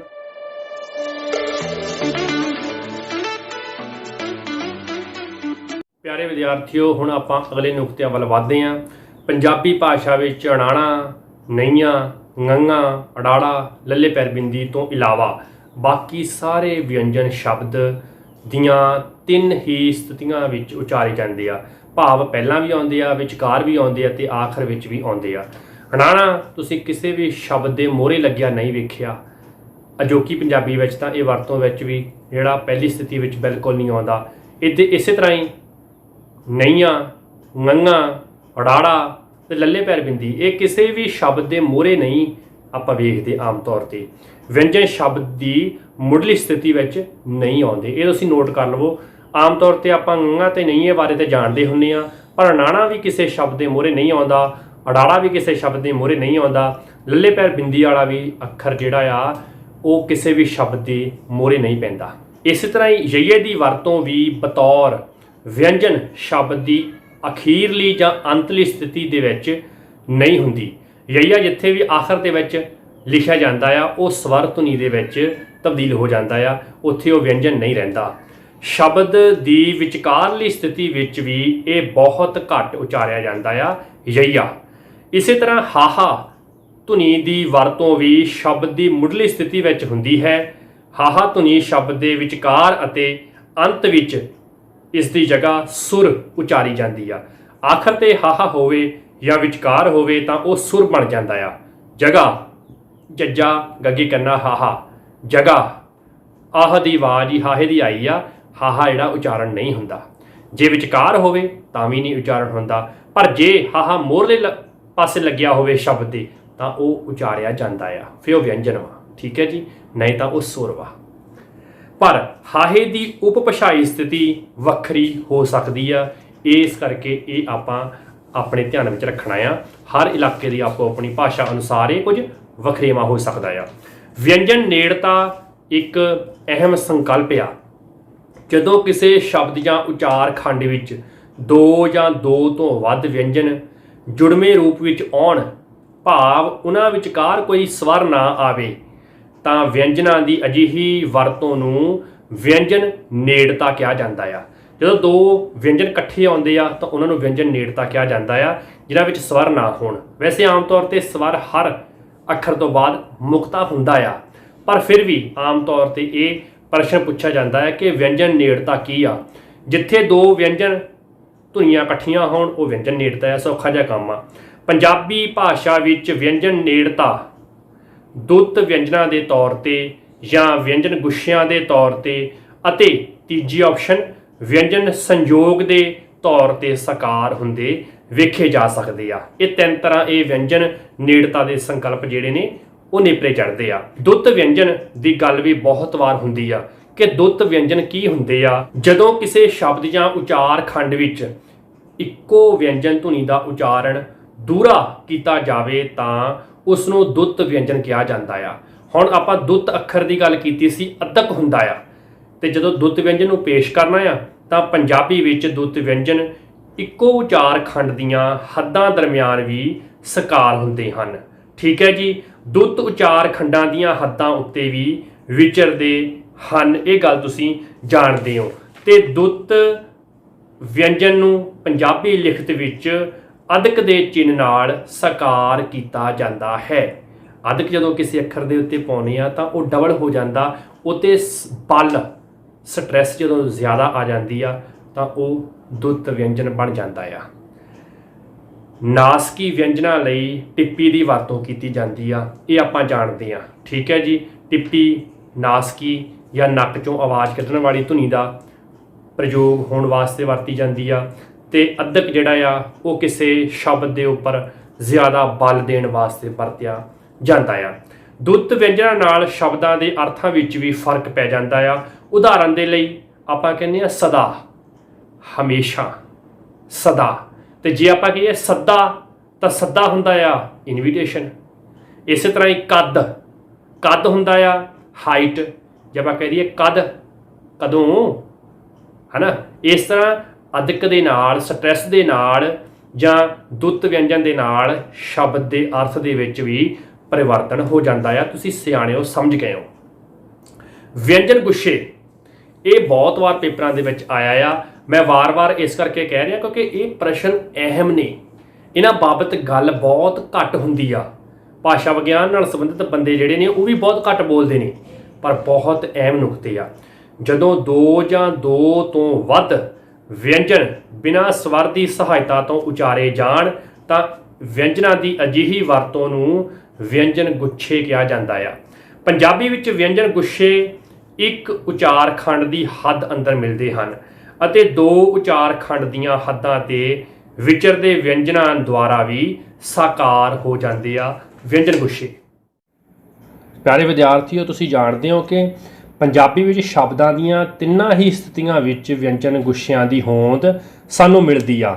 ਉਦਾਹਰਨ ਦੇ ਲਈ ਸ਼ਬਦਾਂ ਦੀ ਮੁੱਢਲੀ ਸਥਿਤੀ ਵਿੱਚ ਵਿਅੰਜਨ ਗੁੱਛੇ ਜੇ ਤੁਸੀਂ ਨੋਟ ਕਰਨੇ ਹੋਣ, ਜਿਵੇਂ ਆਪਣੇ ਕੋਲ ਸ਼ਬਦ ਆ ਪ੍ਰੀਤ। ਹੁਣ ਪ੍ਰੀਤ ਦਾ ਵਿੱਚ ਵਿਅੰਜਨ ਜਿਹੜੇ ਦੋ ਇਕੱਠੇ ਨੇ ਧੁਨੀਆਂ, ਜਿਵੇਂ ਪੱਪਾ, ਰਾਰਾ, ਈੜੀ ਨੂੰ ਵਿਹਾਰੀ, ਤੱਤਾ। ਹੁਣ ਵਿੱਚ ਆ ਜਿਹੜੇ ਦੋ ਵਿਅੰਜਨ ਨੇ ਇਹ ਵਿਅੰਜਨ ਗੁੱਛਿਆਂ ਦਾ ਕੰਮ ਕਰ ਰਹੇ ਨੇ। ਦੋ ਵਿਅੰਜਨ ਇਕੱਠੇ ਜਿਹੜੇ ਇੱਥੇ ਸ਼ੋ ਹੁੰਦੇ ਨੇ। ਪ੍ਰੀਤ ਵੈਸੇ ਐ ਪਾਇਆ ਆ, ਪਰ ਜਦੋਂ ਆਪਾਂ ਭਾਸ਼ਾ ਵਿਗਿਆਨ ਦੀ ਗੱਲ ਕਰਦੇ ਆ, ਤੋੜ ਕੇ ਗੱਲ ਕਰਦੇ ਆ, ਤਾਂ ਪ੍ਰੀਤ ਜਿਹੜਾ ਆ ਐ ਪੈ ਜਾਂਦਾ ਆ। ਪੱਪਾ, ਰਾਰਾ, ਇਹ ਵੀ ਵਿਅੰਜਨ ਆ, ਇਹ ਵੀ ਵਿਅੰਜਨ ਆ। ਇਹ ਵਿਅੰਜਨ ਗੁੱਛਾ ਬਣ ਗਿਆ। ਵਿਹਾਰੀ ਜਿਹੜੀ ਆ ਉਹ ਕਿਉਂਕਿ ਸਵਰ ਵਾਹਕ ਈੜੀ ਨੂੰ ਲੱਗਦੀ ਆ, ਇਸ ਕਰਕੇ ਇੱਥੇ ਆਊਗੀ ਤੇ ਆ ਤੱਤਾ। ਹੁਣ ਤੁਸੀਂ ਸ਼ਬਦ ਦੀ ਮੁੱਢਲੀ ਸਥਿਤੀ ਵਿੱਚ ਵਿਅੰਜਨ ਗੁੱਛੇ ਨੋਟ ਕਰ ਲਏ ਨੇ। ਉਦਾਹਰਨ ਦੇ ਲਈ ਸ਼ਬਦ ਦੀ ਵਿਚਕਾਰਲੀ ਸਥਿਤੀ ਵਿੱਚ ਵਿਅੰਜਨ ਗੁੱਛੇ, ਜਿਵੇਂ ਆਪਣੇ ਕੋਲ ਸ਼ਬਦ ਆ ਜੀ ਮਾਤਰਾ। ਠੀਕ ਹੈ ਜੀ। ਮਾਤਰਾ ਦੇ ਵਿੱਚ ਹੁਣ ਵਿਚਕਾਰਲੀ ਸਥਿਤੀ ਵਿੱਚ ਦੋ ਵਿਅੰਜਨ ਧੁਨੀਆਂ ਇਕੱਠੀਆਂ ਨੇ, ਜਿਵੇਂ ਮੰਮਾ, ਕੰਨਾ ਆ ਦੀ ਆਵਾਜ਼ ਦਿੰਦਾ, ਜਮਾ ਤ, ਜਮਾ ਰ, ਜਮਾ ਕੰਨਾ। ਠੀਕ ਹੈ ਜੀ। ਹੁਣ ਤ ਰ ਇਹ ਜਿਹੜਾ ਮਾਤਰਾ ਦੇ ਵਿੱਚ ਆ, ਇਹ ਵਿਚਕਾਰਲੀ ਸਥਿਤੀ ਵਿੱਚ ਵਿਅੰਜਨ ਗੁੱਛਾ ਬਣ ਜਾਂਦਾ ਆ। ਇਸੇ ਤਰ੍ਹਾਂ ਹੀ ਸ਼ਬਦ ਦੀ ਅੰਤਲੀ ਸਥਿਤੀ ਵਿੱਚ ਵੀ ਵਿਅੰਜਨ ਗੁੱਛੇ ਸਾਨੂੰ ਮਿਲਦੇ ਆ। ਉਦਾਹਰਨ ਦੇ ਲਈ ਸ਼ਬਦ ਹੈ ਹਲਟ। ਇਹਦੇ ਵਿੱਚ ਹਾ, ਆ, ਲਟ, ਲੱਲਾ ਟੈਂਕਾ, ਲਟ, ਇਹ ਜਿਹੜੇ ਦੋ ਅਖੀਰਲੀ ਸਥਿਤੀ ਵਿੱਚ ਲੱਲਾ ਤੇ ਟੈਂਕਾ ਆ, ਇਹ ਵਿਅੰਜਨ ਗੁੱਛੇ ਦਾ ਕੰਮ ਕਰਦੇ ਨੇ। ਹੁਣ ਤੁਸੀਂ ਇਹ ਨੋਟ ਕਰ ਲਵੋ ਕਿ ਜੇ ਪਹਿਲੀ ਸਥਿਤੀ ਵਿੱਚ ਆਉਂਦੇ ਨੇ ਤਾਂ ਪ੍ਰੀਤ ਦੇ ਵਿੱਚ ਪੱਪਾ ਰਾਰਾ ਜਾਂ ਸਵੈ, ਆਪਣੇ ਕੋਲ ਪਹਿਲੀ ਸਥਿਤੀ ਵਿੱਚ ਆਹ ਸ਼ਬਦ ਵੀ ਹੋ ਸਕਦਾ ਆ, ਜ਼ਰੂਰੀ ਨਹੀਂ ਹੈਗਾ। ਸਵੈ ਇੱਦਾਂ ਵੀ ਹੋ ਸਕਦਾ ਆ, ਸਵੈ ਐਂ ਵੀ ਹੋ ਸਕਦਾ ਆ। ਇਹਦੇ ਵਿੱਚ ਪਹਿਲੀ ਸਥਿਤੀ ਵਿੱਚ ਕਿਵੇਂ ਬਣਦੇ ਆ? ਸੱਸਾ, ਯਮਾ, ਵਾਵਾ, ਯਮਾ, ਦਲਾਵਾਂ। ਠੀਕ ਹੈ ਜੀ। ਸਵੈ ਦੇ ਵਿੱਚ ਸੱਸਾ ਤੇ ਵਾਵਾ ਜਿਹੜੇ ਨੇ ਇਹ ਪਹਿਲੀ ਸਥਿਤੀ ਦੇ ਵਿੱਚ ਵਿਅੰਜਨ ਗੁੱਛੇ ਆ। ਠੀਕ ਹੈ ਜੀ। ਦੂਜੀ ਸਥਿਤੀ ਵਿੱਚ ਤਰ ਹੋ ਗਿਆ ਸੀ, ਤੀਜੀ ਸਥਿਤੀ ਵਿੱਚ ਲਟ ਹੋ ਗਿਆ ਸੀ। ਹਲਟ ਤੋਂ ਇਹ ਵਿਅੰਜਨ ਗੁੱਛਿਆਂ ਦਾ ਕਾਰਜ ਕਰਦੇ ਨੇ। ਮੈਨੂੰ ਲੱਗਦਾ ਕਿ ਤੁਸੀਂ ਸਮਝ ਗਏ ਹੋ। ਜੇ ਹਾਲੇ ਵੀ ਡਾਊਟ ਆ ਤਾਂ ਕਮੈਂਟ ਜ਼ਰੂਰ ਕਰਿਓ। ਪਿਆਰੇ ਵਿਦਿਆਰਥੀਓ, ਅੱਗੇ ਵਧਦੇ ਹਾਂ। ਵਿਅੰਜਨ ਸੰਯੋਗ। ਜਦੋਂ ਵਿਅੰਜਨ ਨੇੜਤਾ ਭਾਵੰਸ਼ੀ ਹੱਦਾਂ ਉੱਤੇ ਸਾਕਾਰ ਹੋਵੇ ਤਾਂ ਉਸ ਨੂੰ ਵਿਅੰਜਨ ਸੰਯੋਗ ਕਿਹਾ ਜਾਂਦਾ ਆ।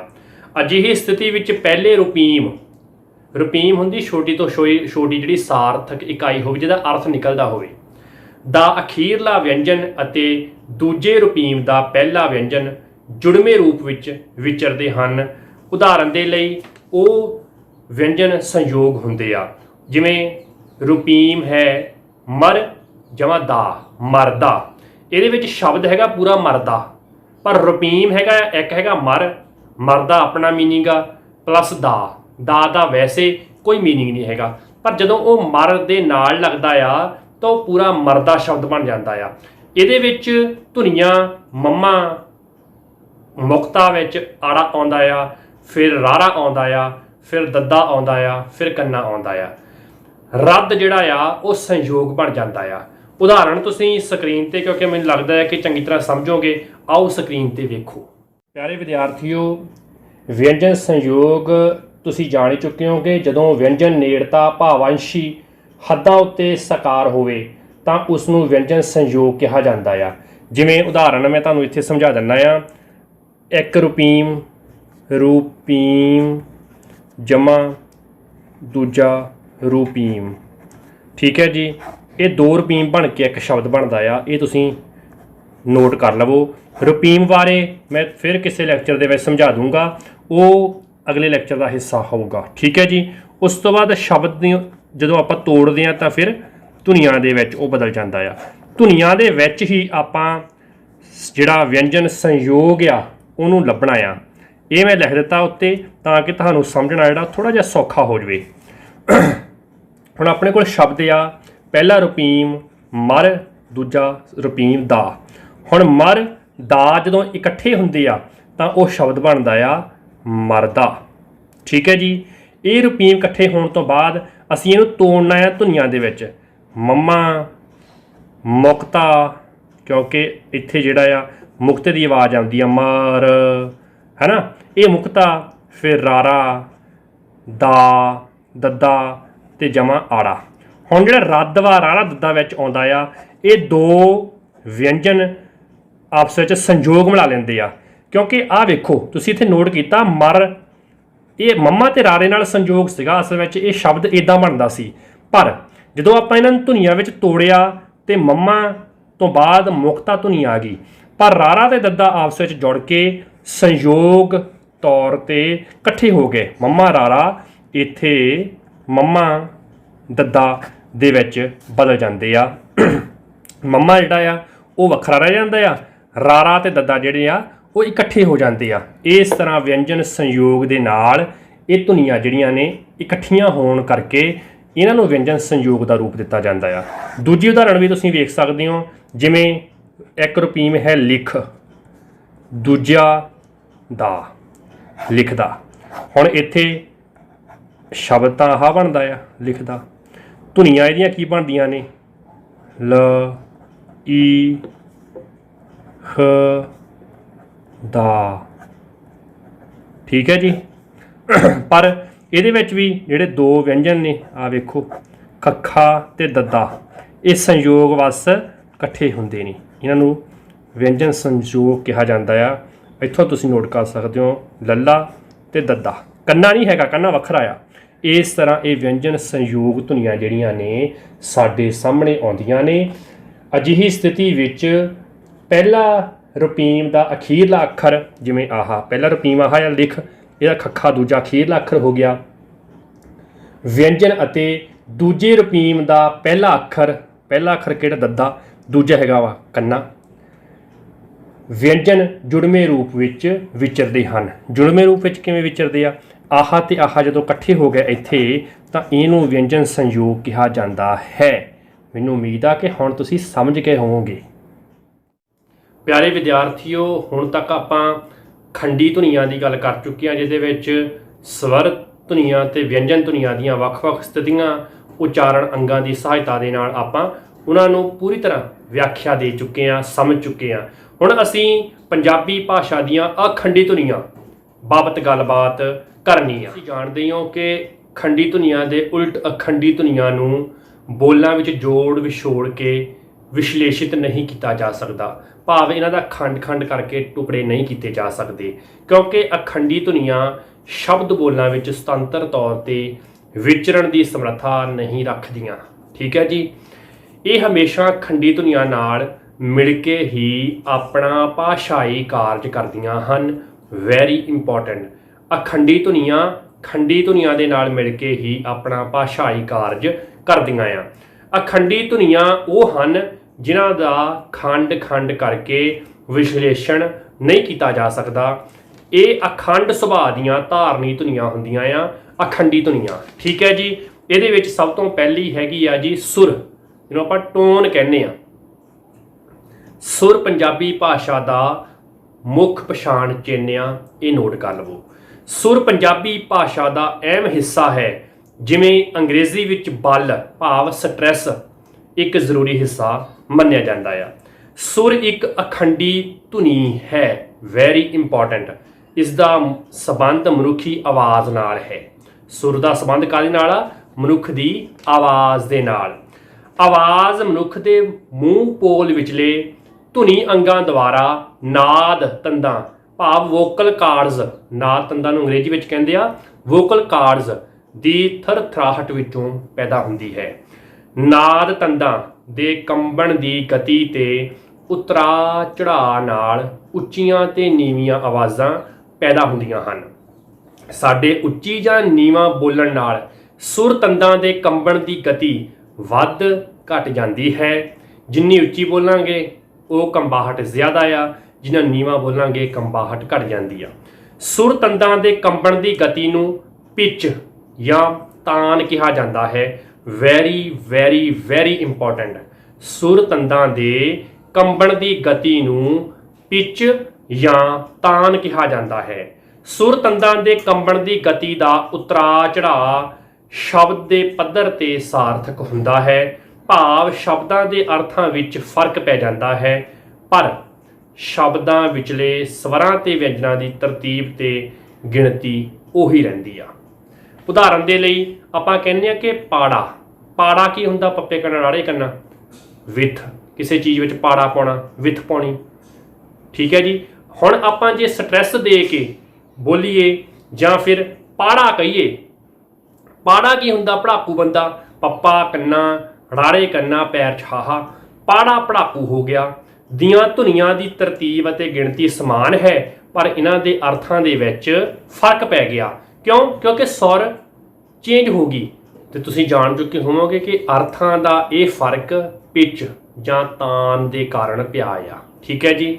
ਇਸ ਲਈ ਜਦੋਂ ਪਿੱਚ ਇਸ ਤਰ੍ਹਾਂ ਸ਼ਬਦ ਦੇ ਪੱਧਰ ਤੇ ਸਾਰਥਕ ਹੋਵੇ ਤਾਂ ਉਸ ਨੂੰ ਸੁਰ ਕਿਹਾ ਜਾਂਦਾ ਹੈ ਜਾਂ ਟੋਨ ਕਿਹਾ ਜਾਂਦਾ ਹੈ।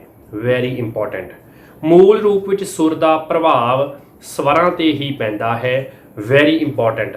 ਇਸ ਲਈ ਸੁਰ ਦਾ ਕਾਰਜ ਖੇਤਰ ਸ਼ਬਦ ਦੇ ਪੱਧਰ ਤੱਕ ਹੀ ਹੁੰਦਾ ਹੈ, ਪਰ ਜੇਕਰ ਇਹ ਪਿੱਚ ਵਾਕ ਦੇ ਪੱਧਰ ਤੇ ਸਾਰਥਕ ਹੋਵੇ ਤਾਂ ਉਸ ਨੂੰ ਵਾਕ ਸੁਰ, ਠੀਕ ਹੈ ਜੀ, ਇੰਟੋਨੇਸ਼ਨ ਕਿਹਾ ਜਾਂਦਾ ਹੈ। ਪੰਜਾਬੀ ਵਿੱਚ 3 ਸੁਰਾਂ ਦੀ ਹੋਂਦ ਸਕਾਰ ਹੁੰਦੀ ਆ।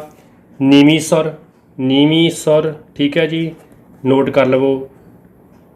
ਪੱਧਰੀ ਸੁਰ ਜਾਂ ਇਹਨੂੰ ਮੱਧਮ ਸੁਰ ਵੀ ਕਹਿੰਦੇ ਆ, ਤੇ ਉੱਚੀ ਸੁਰ। ਹੁਣ ਨੀਵੀਂ ਸੁਰ ਦਾ ਸਾਈਨ ਹੁੰਦਾ ਆ, ਜਿਹੜਾ ਆ ਨੋਟ ਕਰ ਲਿਓ, ਸਾਈਨ ਬਹੁਤ ਅਹਿਮ ਨੇ। ਮੱਧਮ ਜਾਂ ਪੱਧਰੀ ਸੁਰ ਦਾ ਸਾਈਨ ਹੁੰਦਾ ਆ ਜਿਹੜਾ, ਤੇ ਉੱਚੀ ਸੁਰ ਦਾ ਸਾਈਨ ਹੁੰਦਾ ਆ ਜਿਹੜਾ। ਠੀਕ ਹੈ ਜੀ। ਆ ਲੈਣਗੇ ਟਿੱਡੀ ਉਸ ਪਾਸੇ ਨੂੰ। ਨੀਵੀਂ, ਪੱਧਰੀ ਤੇ ਉੱਚੀ ਸੁਰ ਨੂੰ ਅੰਕਿਤ ਕਰਨ ਲਈ ਸੰਬੰਧਿਤ ਸਵਰ ਉੱਪਰ ਤਿਰਛੀਆਂ ਆ ਜਿਹੜੀਆਂ ਲਾਈਨਾਂ ਨੇ ਦੇ ਚਿੰਨ੍ਹ ਅੰਕਿਤ ਜਾਂ ਜਿਹੜੇ ਚਿੰਨ੍ਹਾਂ ਇਹ ਪਾਏ ਜਾਂਦੇ ਆ, ਠੀਕ ਹੈ ਜੀ, ਕੀਤੇ ਜਾਂਦੇ ਹਨ। ਤੇ ਇਹਦੇ ਨਾਲ ਹੀ ਤੁਸੀਂ ਇਹ ਵੀ ਨੋਟ ਕਰ ਚੁੱਕੇ ਹੋ ਕਿ ਪੰਜਾਬੀ ਭਾਸ਼ਾ ਵਿੱਚ ਸੁਰ ਦਾ ਵਿਕਾਸ ਨਾਦੀ ਮਹਾਂਪ੍ਰਾਣ ਧੁਨੀਆਂ ਕਿਹੜੀਆਂ-ਕਿਹੜੀਆਂ ਨੇ? ਘੱਗਾ, ਝੱਝਾ, ਢੱਡਾ, ਧੱਦਾ, ਪੱਬਾ। ਭਾਵ ਜਿਹੜੀ ਊੜੇ ਆੜੇ ਦੇ ਵਿੱਚ ਚੌਥੀ ਲਾਈਨ ਨਹੀਂ ਹੁੰਦੀ, ਉਹ ਧੁਨੀਆਂ ਦੇ ਲੋਪ ਹੋਣ ਨਾਲ ਅਤੇ ਹਾਹਾ ਜਿਹੜੀ ਧੁਨੀ ਆ ਦੇ ਆਪਣੇ ਨੇੜਲੇ ਸਵਰ ਦੇ ਪ੍ਰਭਾਵ ਹੇਠਾਂ ਆ ਜਾਣ ਨਾਲ ਹੋਇਆ ਹੈ। ਹੁਣ ਆਹ ਧੁਨੀਆਂ ਤੇ ਇਸ ਧੁਨੀ ਦੇ ਕਾਰਨ ਸੁਰ ਦਾ ਜਿਹੜਾ ਆ ਉਹ ਆਧਾਰ ਬਣਿਆ ਜਾਂ ਵਿਕਾਸ ਹੋਇਆ। ਸ਼ਬਦਾਂ ਦੀ ਮੁੱਢਲੀ ਸਥਿਤੀ ਵਿੱਚ ਇਹ ਧੁਨੀਆਂ ਕਰਮਵਾਰ ਆਹ ਜਿਹੜੀਆਂ ਧੁਨੀਆਂ ਨੇ ਘੱਗਾ, ਝੱਝਾ, ਢੱਡਾ, ਧੱਦਾ, ਪੱਬਾ ਜੇ ਕਿਸੇ ਸ਼ਬਦ ਦੇ ਮੋਹਰੇ ਆਉਂਦੀਆਂ ਨੇ, ਜਿਵੇਂ ਘਰ, ਇਹ ਮੈਂ ਤੁਹਾਨੂੰ ਸਮਝਾਉਣਾ ਆ, ਫਿਰ ਇਹ ਕੀ ਬਣ ਜਾਂਦੀਆਂ ਨੇ? ਕੱਕਾ, ਚੱਚਾ, ਟੈਂਕਾ, ਤੱਤਾ, ਪੱਪਾ। ਜਦੋਂ ਕਿਸੇ ਸ਼ਬਦ ਦੇ ਮੋਹਰੇ ਪੈਂਦੀਆਂ ਨੇ ਤਾਂ ਇਹ ਕਚਟਾ ਚਪ ਕੱਕਾ, ਚੱਚਾ, ਟੈਂਕਾ, ਤੱਤਾ, ਪੱਪਾ ਬਣ ਜਾਂਦੀਆਂ ਨੇ। ਘ ਚਟ ਚ ਭੌਤ ਕਚਟਾ ਚ ਪੌ ਬਣ ਜਾਂਦੀਆਂ ਨੇ, ਠੀਕ ਹੈ ਜੀ। ਇਹ ਮੈਂ ਉਦਾਹਰਣ ਵਿਗਿਆਨਕ ਤੌਰ ਤੇ ਜਿਵੇਂ ਵਿਗਿਆਨੀ ਬੋਲਦੇ ਨੇ ਉਸ ਤਰ੍ਹਾਂ ਬੋਲਿਆ ਆ। ਜਦੋਂ ਕਿਸੇ ਸ਼ਬਦ ਦੇ ਇਹ ਮੋਹਰੇ ਆਉਂਦੀਆਂ ਨੇ ਤਾਂ ਇਹਨਾਂ ਦਾ ਉਚਾਰਨ ਇੱਦਾਂ ਬਣ ਜਾਂਦਾ ਆ। ਘੱਗਾ ਹੋਵੇ ਤਾਂ ਕੱਕਾ ਬਣ ਜਾਂਦਾ ਆ, ਠੀਕ ਹੈ ਜੀ। ਝੱਝਾ ਹੋਵੇ ਤਾਂ ਚੱਚਾ ਬਣ ਜਾਂਦਾ ਆ। ਤੁਸੀਂ ਕਹੋਗੇ ਕਿ ਇਹ ਕਿਵੇਂ ਬਣਦਾ? ਹੁਣ ਤੁਸੀਂ ਆਮ ਤੌਰ 'ਤੇ ਦੇਖਿਆ ਹੋਣਾ ਜਿਹੜੇ ਅੰਗਰੇਜ਼ੀ ਵਿੱਚ ਪਾਜੀ ਲਿਖਦੇ ਆ, ਉਹ ਪਾਜੀ ਕਿਉਂ ਲਿਖਦੇ ਆ? ਕਿਉਂਕਿ ਉਹ ਜਿਹੜਾ ਆ ਅਸਲ ਵਿੱਚ ਭੱਬਾ ਤਾਂ ਇਹ ਹੁੰਦਾ ਆ, ਭੱਬੇ ਦੀ ਬਜਾਏ ਉਹ ਪੱਪਾ ਬੋਲ ਦਿੰਦੇ ਨੇ, ਕਿਉਂਕਿ ਪਹਿਲੀ ਸਥਿਤੀ ਵਿੱਚ ਜਦੋਂ ਭਾਜੀ ਬੋਲਣਾ ਸੀ ਤਾਂ ਇਹਦਾ ਉਚਾਰਨ ਉਹ ਪੱਪੇ ਦੇ ਵਿੱਚ ਬੋਲਦੇ ਆ, ਤਾਂ ਇਹ ਸੁਰ ਜਿਹੜੀ ਆ ਭੱਬੇ ਤੋਂ ਪੱਪੇ ਦੇ ਵਿੱਚ ਚੇਂਜ ਹੋ ਜਾਂਦੀ ਆ। ਹੁਣ ਪਾਜੀ ਬੋਲਦੇ ਆ, ਆਮ ਤੌਰ ਤੇ ਤੁਸੀਂ ਵੇਖੋਗੇ ਘਰ, ਕਰ, ਕਰ, ਇਹਨੂੰ ਘੱਗਾ ਰਾਰਾ ਘਰ ਨੂੰ ਹੌਲੀ ਹੌਲੀ ਇੱਕ ਤਰ੍ਹਾਂ ਕਹਿੰਦੇ ਹੁੰਦੇ ਨਾ ਕਿ ਪੂਰੀ ਸਥਿਰਤਾ ਦੇ ਨਾਲ ਬੋਲ ਕੇ ਵੇਖੋ। ਘਰ, ਘਰ ਤੇ ਘੱਗਾ ਲੱਗਦਾ ਸਾਨੂੰ, ਪਰ ਜੋ ਆਪਾਂ ਬੋਲਾਂਗੇ ਕਰ, ਕਰ, ਫਿਰ ਇਹ ਘੱਗਾ ਕੱਕੇ ਦੀ ਆਵਾਜ਼ ਦਿੰਦਾ, ਕਰ। ਇਸ ਤਰ੍ਹਾਂ ਜਦੋਂ ਆਪਾਂ ਸੁਰ ਵੇਖਦੇ ਹਾਂ ਤਾਂ ਘੱਗਾ ਕੱਕੇ ਵਿੱਚ ਬਦਲ ਜਾਂਦਾ ਆ। ਇਸ ਕਰਕੇ ਕਿਹਾ ਜਾਂਦਾ ਕਿ ਸ਼ਬਦ ਦੀ ਮੁੱਢਲੀ ਸਥਿਤੀ ਵਿੱਚ ਇਹ ਧੁਨੀਆਂ ਕਰਮਵਾਰ ਕੱਕਾ, ਚੱਚਾ, ਟੈਂਕਾ, ਤੱਤਾ ਅਤੇ ਪੱਪਾ ਧੁਨੀਆਂ ਦੀ ਨੀਵੀਂ ਸੁਰ ਦਾ ਸੰਕੇਤ ਦਿੰਦੀਆਂ ਏ, ਠੀਕ ਹੈ ਜੀ। ਅਤੇ ਇਸੇ ਤਰ੍ਹਾਂ ਹੀ ਜੇ ਆਪਾਂ ਅੱਗੇ ਤੁਰਨਾ ਹੋਵੇ ਤਾਂ ਨੋਟ ਕਰੋ ਕਿ ਸ਼ਬਦ ਦੀ ਅਖੀਰਲੀ ਸਥਿਤੀ ਵਿੱਚ ਇਹ ਧੁਨੀਆਂ ਕਰਮਵਾਰ ਆ ਨੋਟ ਕਰ ਲਿਓ ਬਈ, ਗੱਗਾ, ਜੱਜਾ, ਡੱਡਾ, ਦੱਦਾ ਅਤੇ ਬੱਬਾ ਦੇ ਵਿੱਚ ਉੱਚੀ ਸੁਰ ਦੇ ਸੰਕੇਤ ਵਜੋਂ ਆਉਂਦੀਆਂ ਨੇ। ਅਤੇ ਇੱਥੇ ਤੁਸੀਂ ਵੇਖੋਗੇ ਕਿ ਸ਼ਬਦ ਦੀ ਅਖੀਰਲੀ ਸਥਿਤੀ ਵਿੱਚ ਜਦੋਂ ਇਹ ਕਰਮਵਾਰ ਧੁਨੀਆਂ ਆਉਂਦੀਆਂ ਨੇ, ਜਿਵੇਂ ਸਾਡੇ ਕੋਲ ਸ਼ਬਦ ਹੈਗਾ ਆ ਮਾਘੀ। ਹੁਣ ਮਾਘੀ ਘੱਗਾ ਦੀ ਆਵਾਜ਼ ਆ, ਪਰ ਆਪਾਂ ਆਮ ਤੌਰ 'ਤੇ ਵੇਖਦੇ ਹਾਂ ਕਿ ਇਹ ਆਵਾਜ਼ ਮਾਘੀ ਦੀ ਆਉਂਦੀ ਆ, ਮਾਘੀ।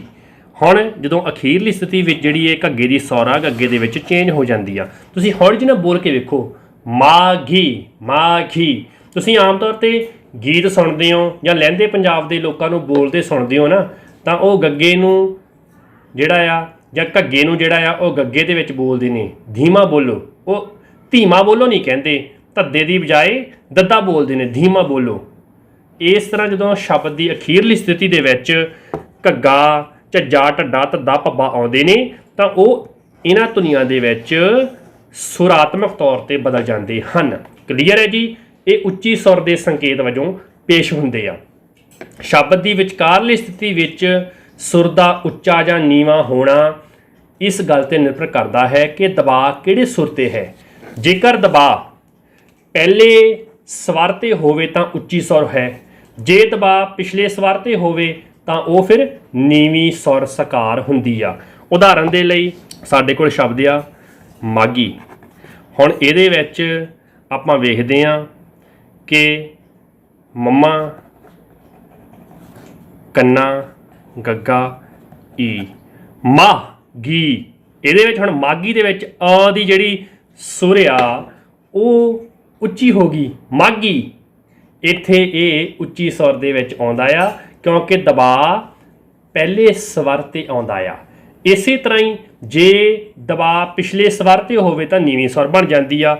ਉਦਾਹਰਨ ਦੇ ਲਈ ਇਹਦਾ ਹੀ ਆਪਾਂ ਰੂਪ ਲੈਂਦੇ ਆ ਮਗਾ।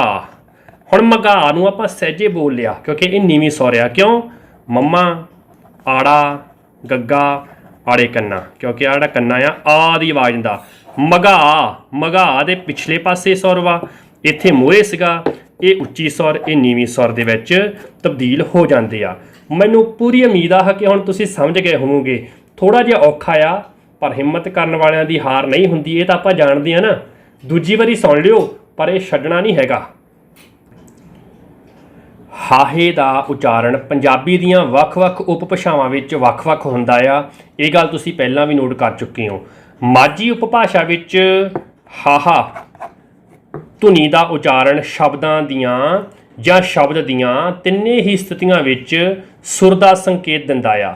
ਸ਼ਬਦ ਦੀ ਅੰਤਮ ਸਥਿਤੀ ਵਿੱਚ ਉੱਚੀ ਸੁਰ ਹੁੰਦੀ ਆ ਹਾਹੇ ਦੀ।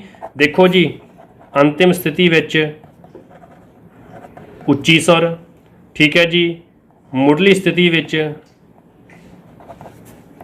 ਨੀਵੀਂ ਸੁਰ ਜਿੱਥੇ ਹਾ ਲੱਗਾ ਹੁੰਦਾ, ਤੇ ਵਿਚਕਾਰਲੀ ਸਥਿਤੀ ਵਿੱਚ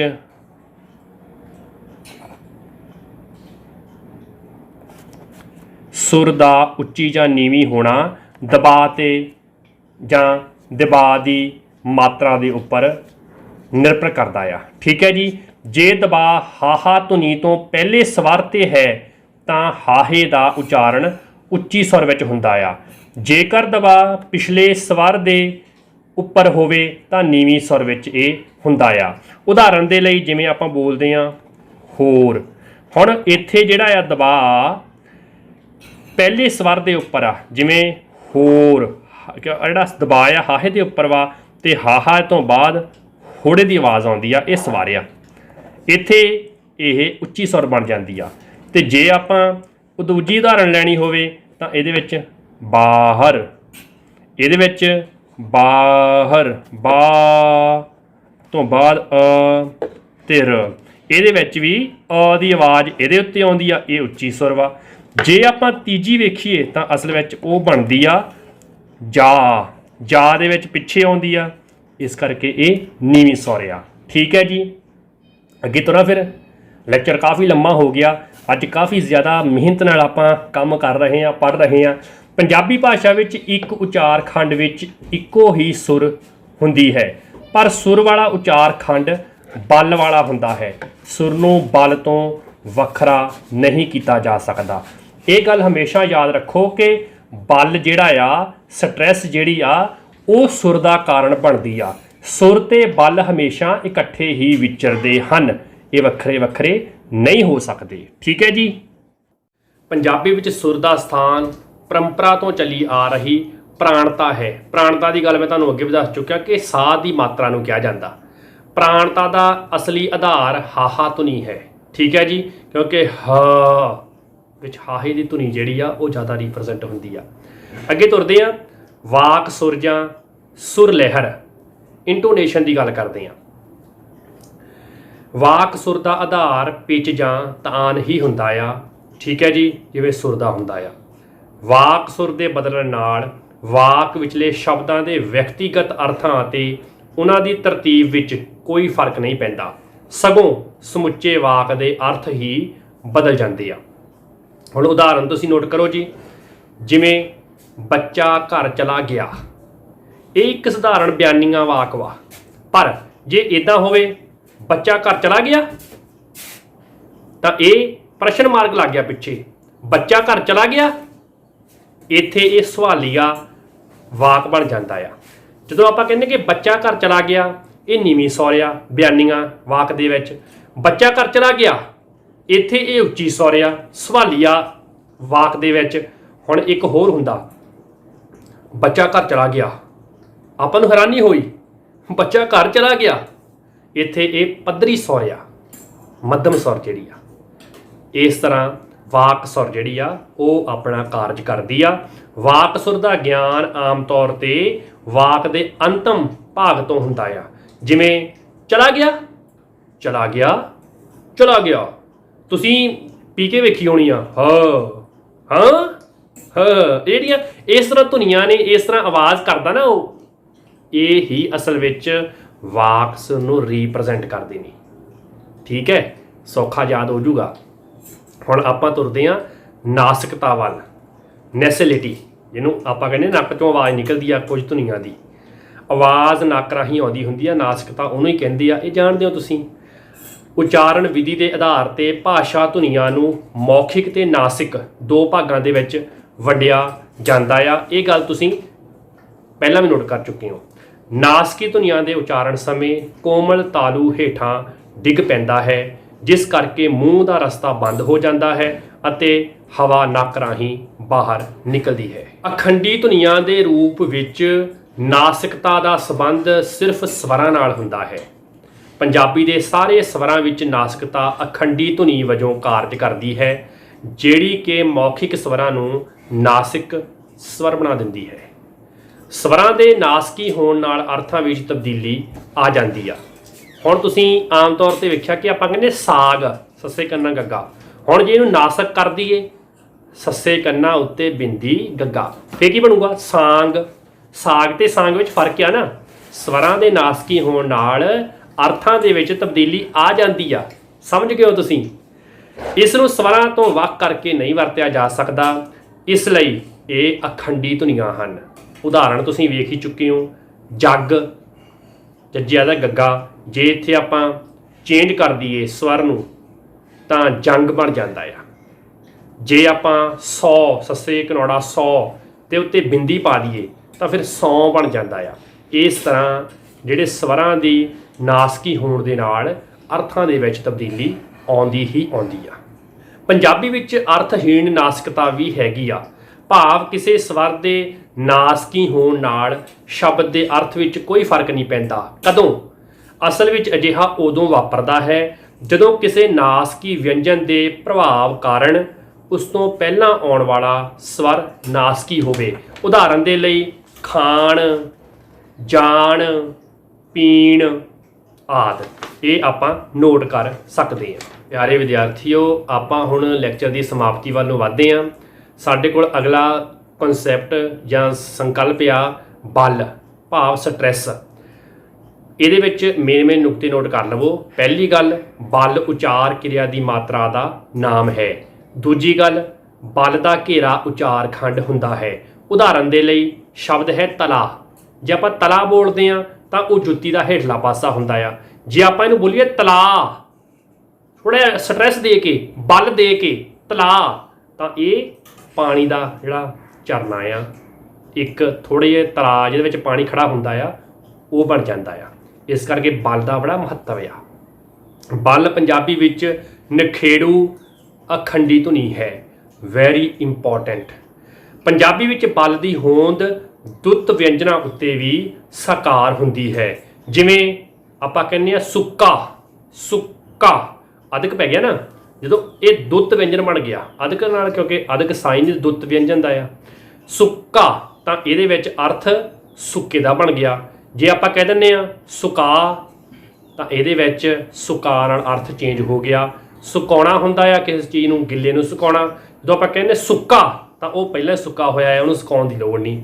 ਇਸੇ ਤਰ੍ਹਾਂ ਹੀ ਟੱਪਾ ਕਿਸੇ ਕਵਿਤਾ ਦਾ ਮੁਖੜਾ। ਜੇ ਆਪਾਂ ਕਹਿ ਦਈਏ ਟਪਾ ਤਾਂ ਟਪਾਉਣਾ ਹੁੰਦਾ ਆ, ਛਾਲ ਲਗਾਉਣੀ, ਛਲਾਂਗ ਲਗਾਉਣੀ।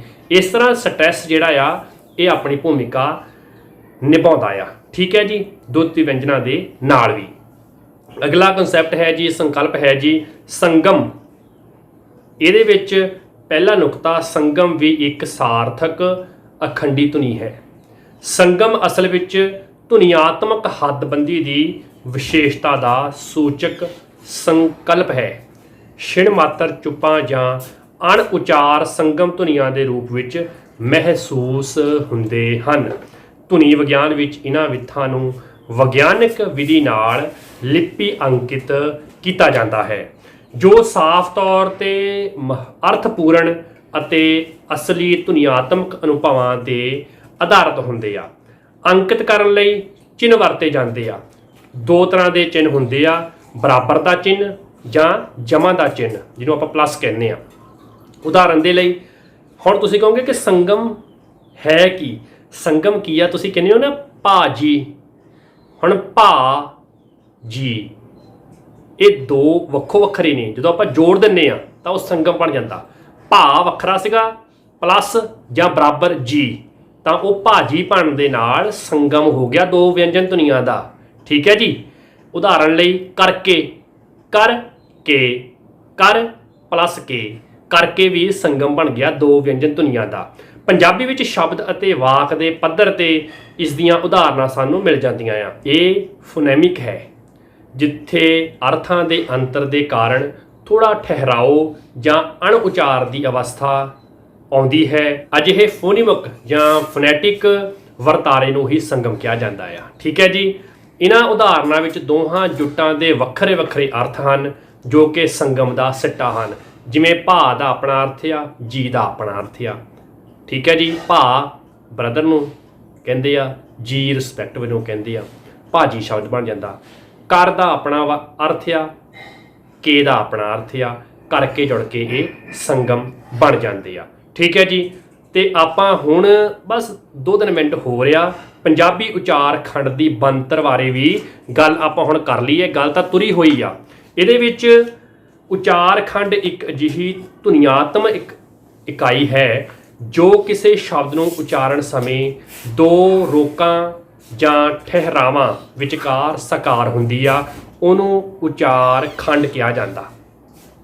ਜਦੋਂ ਅਸੀਂ ਕਿਸੇ ਸ਼ਬਦ ਨੂੰ ਬੋਲਦੇ ਹਾਂ ਤਾਂ ਉਸ ਵਿਚਲੀਆਂ ਧੁਨੀਆਂ ਇੱਕ ਨਿਰੰਤਰਤਾ ਵਿੱਚ ਉਚਾਰੀਆਂ ਜਾਂਦੀਆਂ ਹਨ, ਪਰ ਇਸ ਉਚਾਰ ਨਿਰੰਤਰਤਾ ਵਿੱਚ ਉਚਾਰ ਖੱਪੇ ਵੀ ਹੁੰਦੇ ਹਨ ਜਿਨ੍ਹਾਂ ਨੂੰ ਧੁਨੀ ਵਿਗਿਆਨ ਦੀ ਦ੍ਰਿਸ਼ਟੀ ਤੋਂ ਨਿਖੇੜਿਆ ਜਾ ਸਕਦਾ ਹੈ। ਇਹਨਾਂ ਨਿਖੇੜੇ ਜਾ ਸਕਣ ਵਾਲੇ ਹਿੱਸਿਆਂ ਨੂੰ ਹੀ ਉਚਾਰ ਖੰਡ ਸਿਲਾਬਲ ਆਪਾਂ SYLLABLE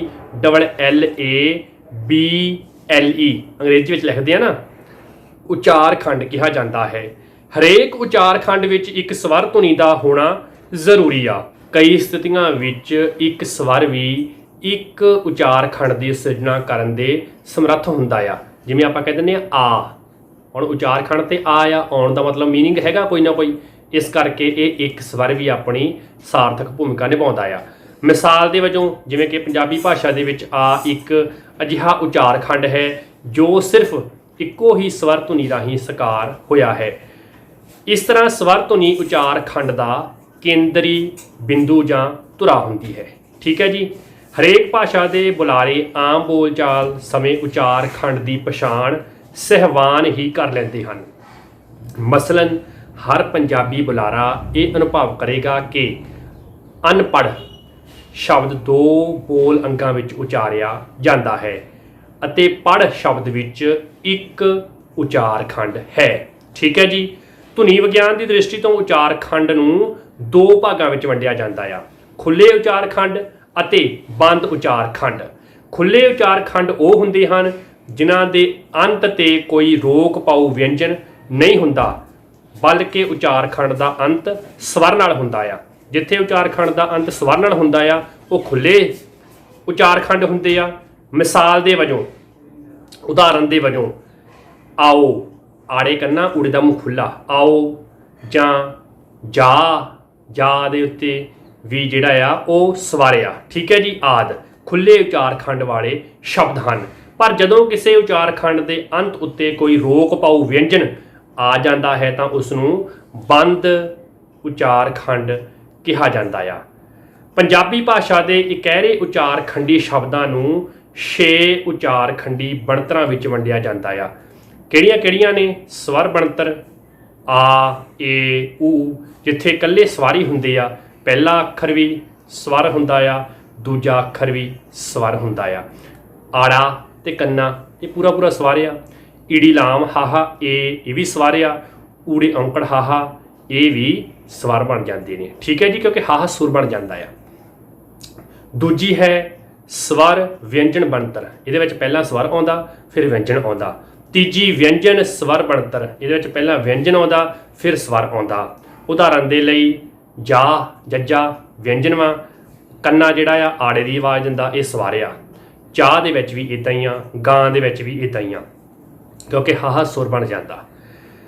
ਵਿਅੰਜਨ ਸਵਰ ਵਿਅੰਜਨ ਬਣਤਰ, ਇਹਦੇ ਵਿੱਚ ਪਹਿਲਾਂ ਵਿਅੰਜਨ ਆਉਂਦਾ, ਫਿਰ ਇੱਕ ਸਵਰ ਆਉਂਦਾ, ਫਿਰ ਵਿਅੰਜਨ ਆਉਂਦਾ, ਫਿਰ ਵਿਅੰਜਨ ਸਵਰ ਵਿਅੰਜਨ ਵਿਅੰਜਨ, ਪਹਿਲਾਂ ਵਿਅੰਜਨ ਧੁਨੀ, ਫਿਰ ਸਵਰ ਧੁਨੀ, ਫਿਰ ਦੋ ਵਿਅੰਜਨ ਧੁਨੀਆਂ, ਤੇ ਛੇਵੀਂ ਹੈ ਸਵਰ ਵਿਅੰਜਨ ਵਿਅੰਜਨ ਬਣਤਰ, ਪਹਿਲਾਂ ਸਵਰ ਫਿਰ ਵਿਅੰਜਨ ਧੁਨੀ ਫਿਰ ਵਿਅੰਜਨ ਧੁਨੀ। ਉਦਾਹਰਨ ਦੇ ਲਈ ਅਰਕ ਆੜਾ ਜਿਹੜਾ ਆ ਸਵਰ ਧੁਨੀਆਂ, ਰਾੜਾ ਤੇ ਕੱਕਾ ਵਿਅੰਜਨ ਧੁਨੀਆਂ ਹੁੰਦੀਆਂ ਆ। ਠੀਕ ਹੈ ਜੀ, ਇਹ ਤੁਸੀਂ ਨੋਟ ਕਰ ਲਵੋ।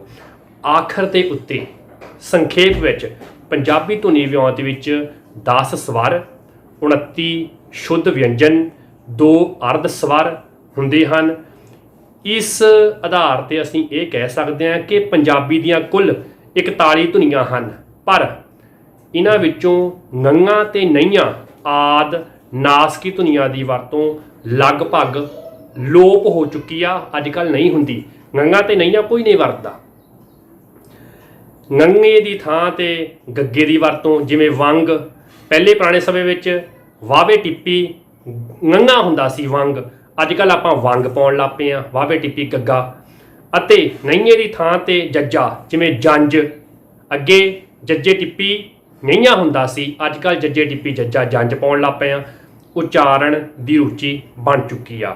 ਇਸੇ ਤਰ੍ਹਾਂ ਖੱਖਾ ਪੈਰ ਬਿੰਦੀ, ਫੱਫੇ ਪੈਰ ਬਿੰਦੀ, ਗੱਗੇ ਪੈਰ ਬਿੰਦੀ ਆਦਿ ਫਾਰਸੀ ਧੁਨੀਆਂ ਵੀ ਧੁਨੀ ਵਿਗਿਆਨ ਦੇ ਪੱਖੋਂ ਅਨਿੱਖੜਵੇਂ ਗੁਣ ਨਹੀਂ ਰੱਖਦੀਆਂ ਅੱਜ ਕੱਲ੍ਹ, ਅਤੇ ਨਾ ਹੀ ਇਹਨਾਂ ਦੇ ਉਚਾਰਨ ਨਾਲ ਇਹਨਾਂ ਸ਼ਬਦਾਂ ਦੇ ਅਰਥਾਂ ਵਿੱਚ ਹੀ ਫਰਕ ਪੈਂਦਾ ਹੈ। ਠੀਕ ਹੈ ਜੀ, ਇਸ ਲਈ ਇਹਨਾਂ ਨੂੰ ਸਹਿ ਧੁਨੀਆਂ ਹੀ ਸਵੀਕਾਰ ਕਰ ਲਿਆ ਜਾਂਦਾ ਆ।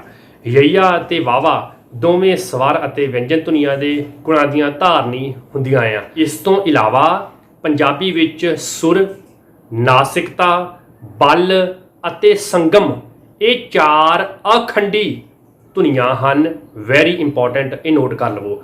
ਪੰਜਾਬੀ ਧੁਨੀ ਵਿਉਂਤ ਵਿੱਚ ਉਚਾਰ ਖੰਡ ਦਾ ਵੀ ਵਿਸ਼ੇਸ਼ ਮਹੱਤਵ ਆ। ਪੰਜਾਬੀ ਵਿੱਚ ਬਲ ਅਤੇ ਸੁਰ ਇੱਕੋ ਉਚਾਰ ਖੰਡ ਉੱਤੇ ਆਉਂਦੇ ਹਨ। ਪੰਜਾਬੀ ਵਿੱਚ 6 ਇਕਹਿਰੀਆਂ ਉਚਾਰ ਖੰਡੀ ਬਣਤਰਾਂ ਬਣਦੀਆਂ ਹਨ। ਇਹ ਗੱਲਾਂ ਜਿਹੜੀਆਂ ਨੇ ਨੋਟ ਕਰ ਲਵੋ। ਮੈਨੂੰ ਉਮੀਦ ਆ ਕਿ ਅੱਜ ਦੇ ਲੈਕਚਰ ਦੇ ਵਿੱਚ ਤੁਸੀਂ ਬਹੁਤ ਕੁਝ ਸਿੱਖਿਆ ਹੋਊਗਾ, ਬਹੁਤ ਡੀਪਲੀ ਤੇ ਬਹੁਤ ਹੀ ਵਿਗਿਆਨਕ ਤੌਰ ਤੇ, ਕਿਉਂਕਿ ਭਾਸ਼ਾ ਵਿਗਿਆਨ ਇੰਨੀ ਸੌਖੀ ਨਹੀਂ ਜਿੰਨੀ ਆਮ ਤੌਰ ਤੇ ਵਿਦਿਆਰਥੀ ਸਮਝ ਲੈਂਦੇ ਨੇ ਜਾਂ ਡਰ ਪੈਦਾ ਕਰ ਲੈਂਦੇ, ਇੰਨੀ ਔਖੀ ਵੀ ਨਹੀਂ। ਪ੍ਰੈਕਟੀਕਲੀ ਆਪਾਂ ਜਦੋਂ ਸਿੱਖਦੇ ਹਾਂ ਤਾਂ ਬਹੁਤ ਕੁਝ ਸਮਝ ਜਾਂਦੇ ਹਾਂ। ਜੇ ਕੋਈ ਨੁਕਤਾ ਸਮਝ ਨਹੀਂ ਆਇਆ ਤਾਂ ਤੁਸੀਂ ਕਮੈਂਟ ਬਾਕਸ ਵਿੱਚ ਕਮੈਂਟ ਜ਼ਰੂਰ ਕਰਿਓ। ਮੈਂ ਤੁਹਾਨੂੰ ਸ਼ੁਭ ਕਾਮਨਾਵਾਂ ਭੇਜਦਾ ਹਾਂ, ਤੁਸੀਂ ਆਪਣੀ ਜ਼ਿੰਦਗੀ ਵਿੱਚ ਸਫਲ ਹੋਵੋ। ਤੇ ਡਿਸਕ੍ਰਿਪਸ਼ਨ ਵਿੱਚ ਜੋ ਕੁਝ ਪ੍ਰਸ਼ਨ ਪਾਏ ਨੇ ਉਹਨਾਂ ਦੇ ਉੱਤਰ ਕਮੈਂਟ ਬਾਕਸ ਵਿੱਚ ਜ਼ਰੂਰ ਦਿਓ। ਚੜ੍ਹਦੀ ਕਲਾ ਵਿੱਚ ਰਹੋ। ਆਪਾਂ ਅਗਲੇ ਲੈਕਚਰ ਵਿੱਚ ਫਿਰ ਮਿਲਾਂਗੇ। ਮੈਨੂੰ ਦਿਓ ਇਜਾਜ਼ਤ। ਸਤਿ ਸ੍ਰੀ ਅਕਾਲ।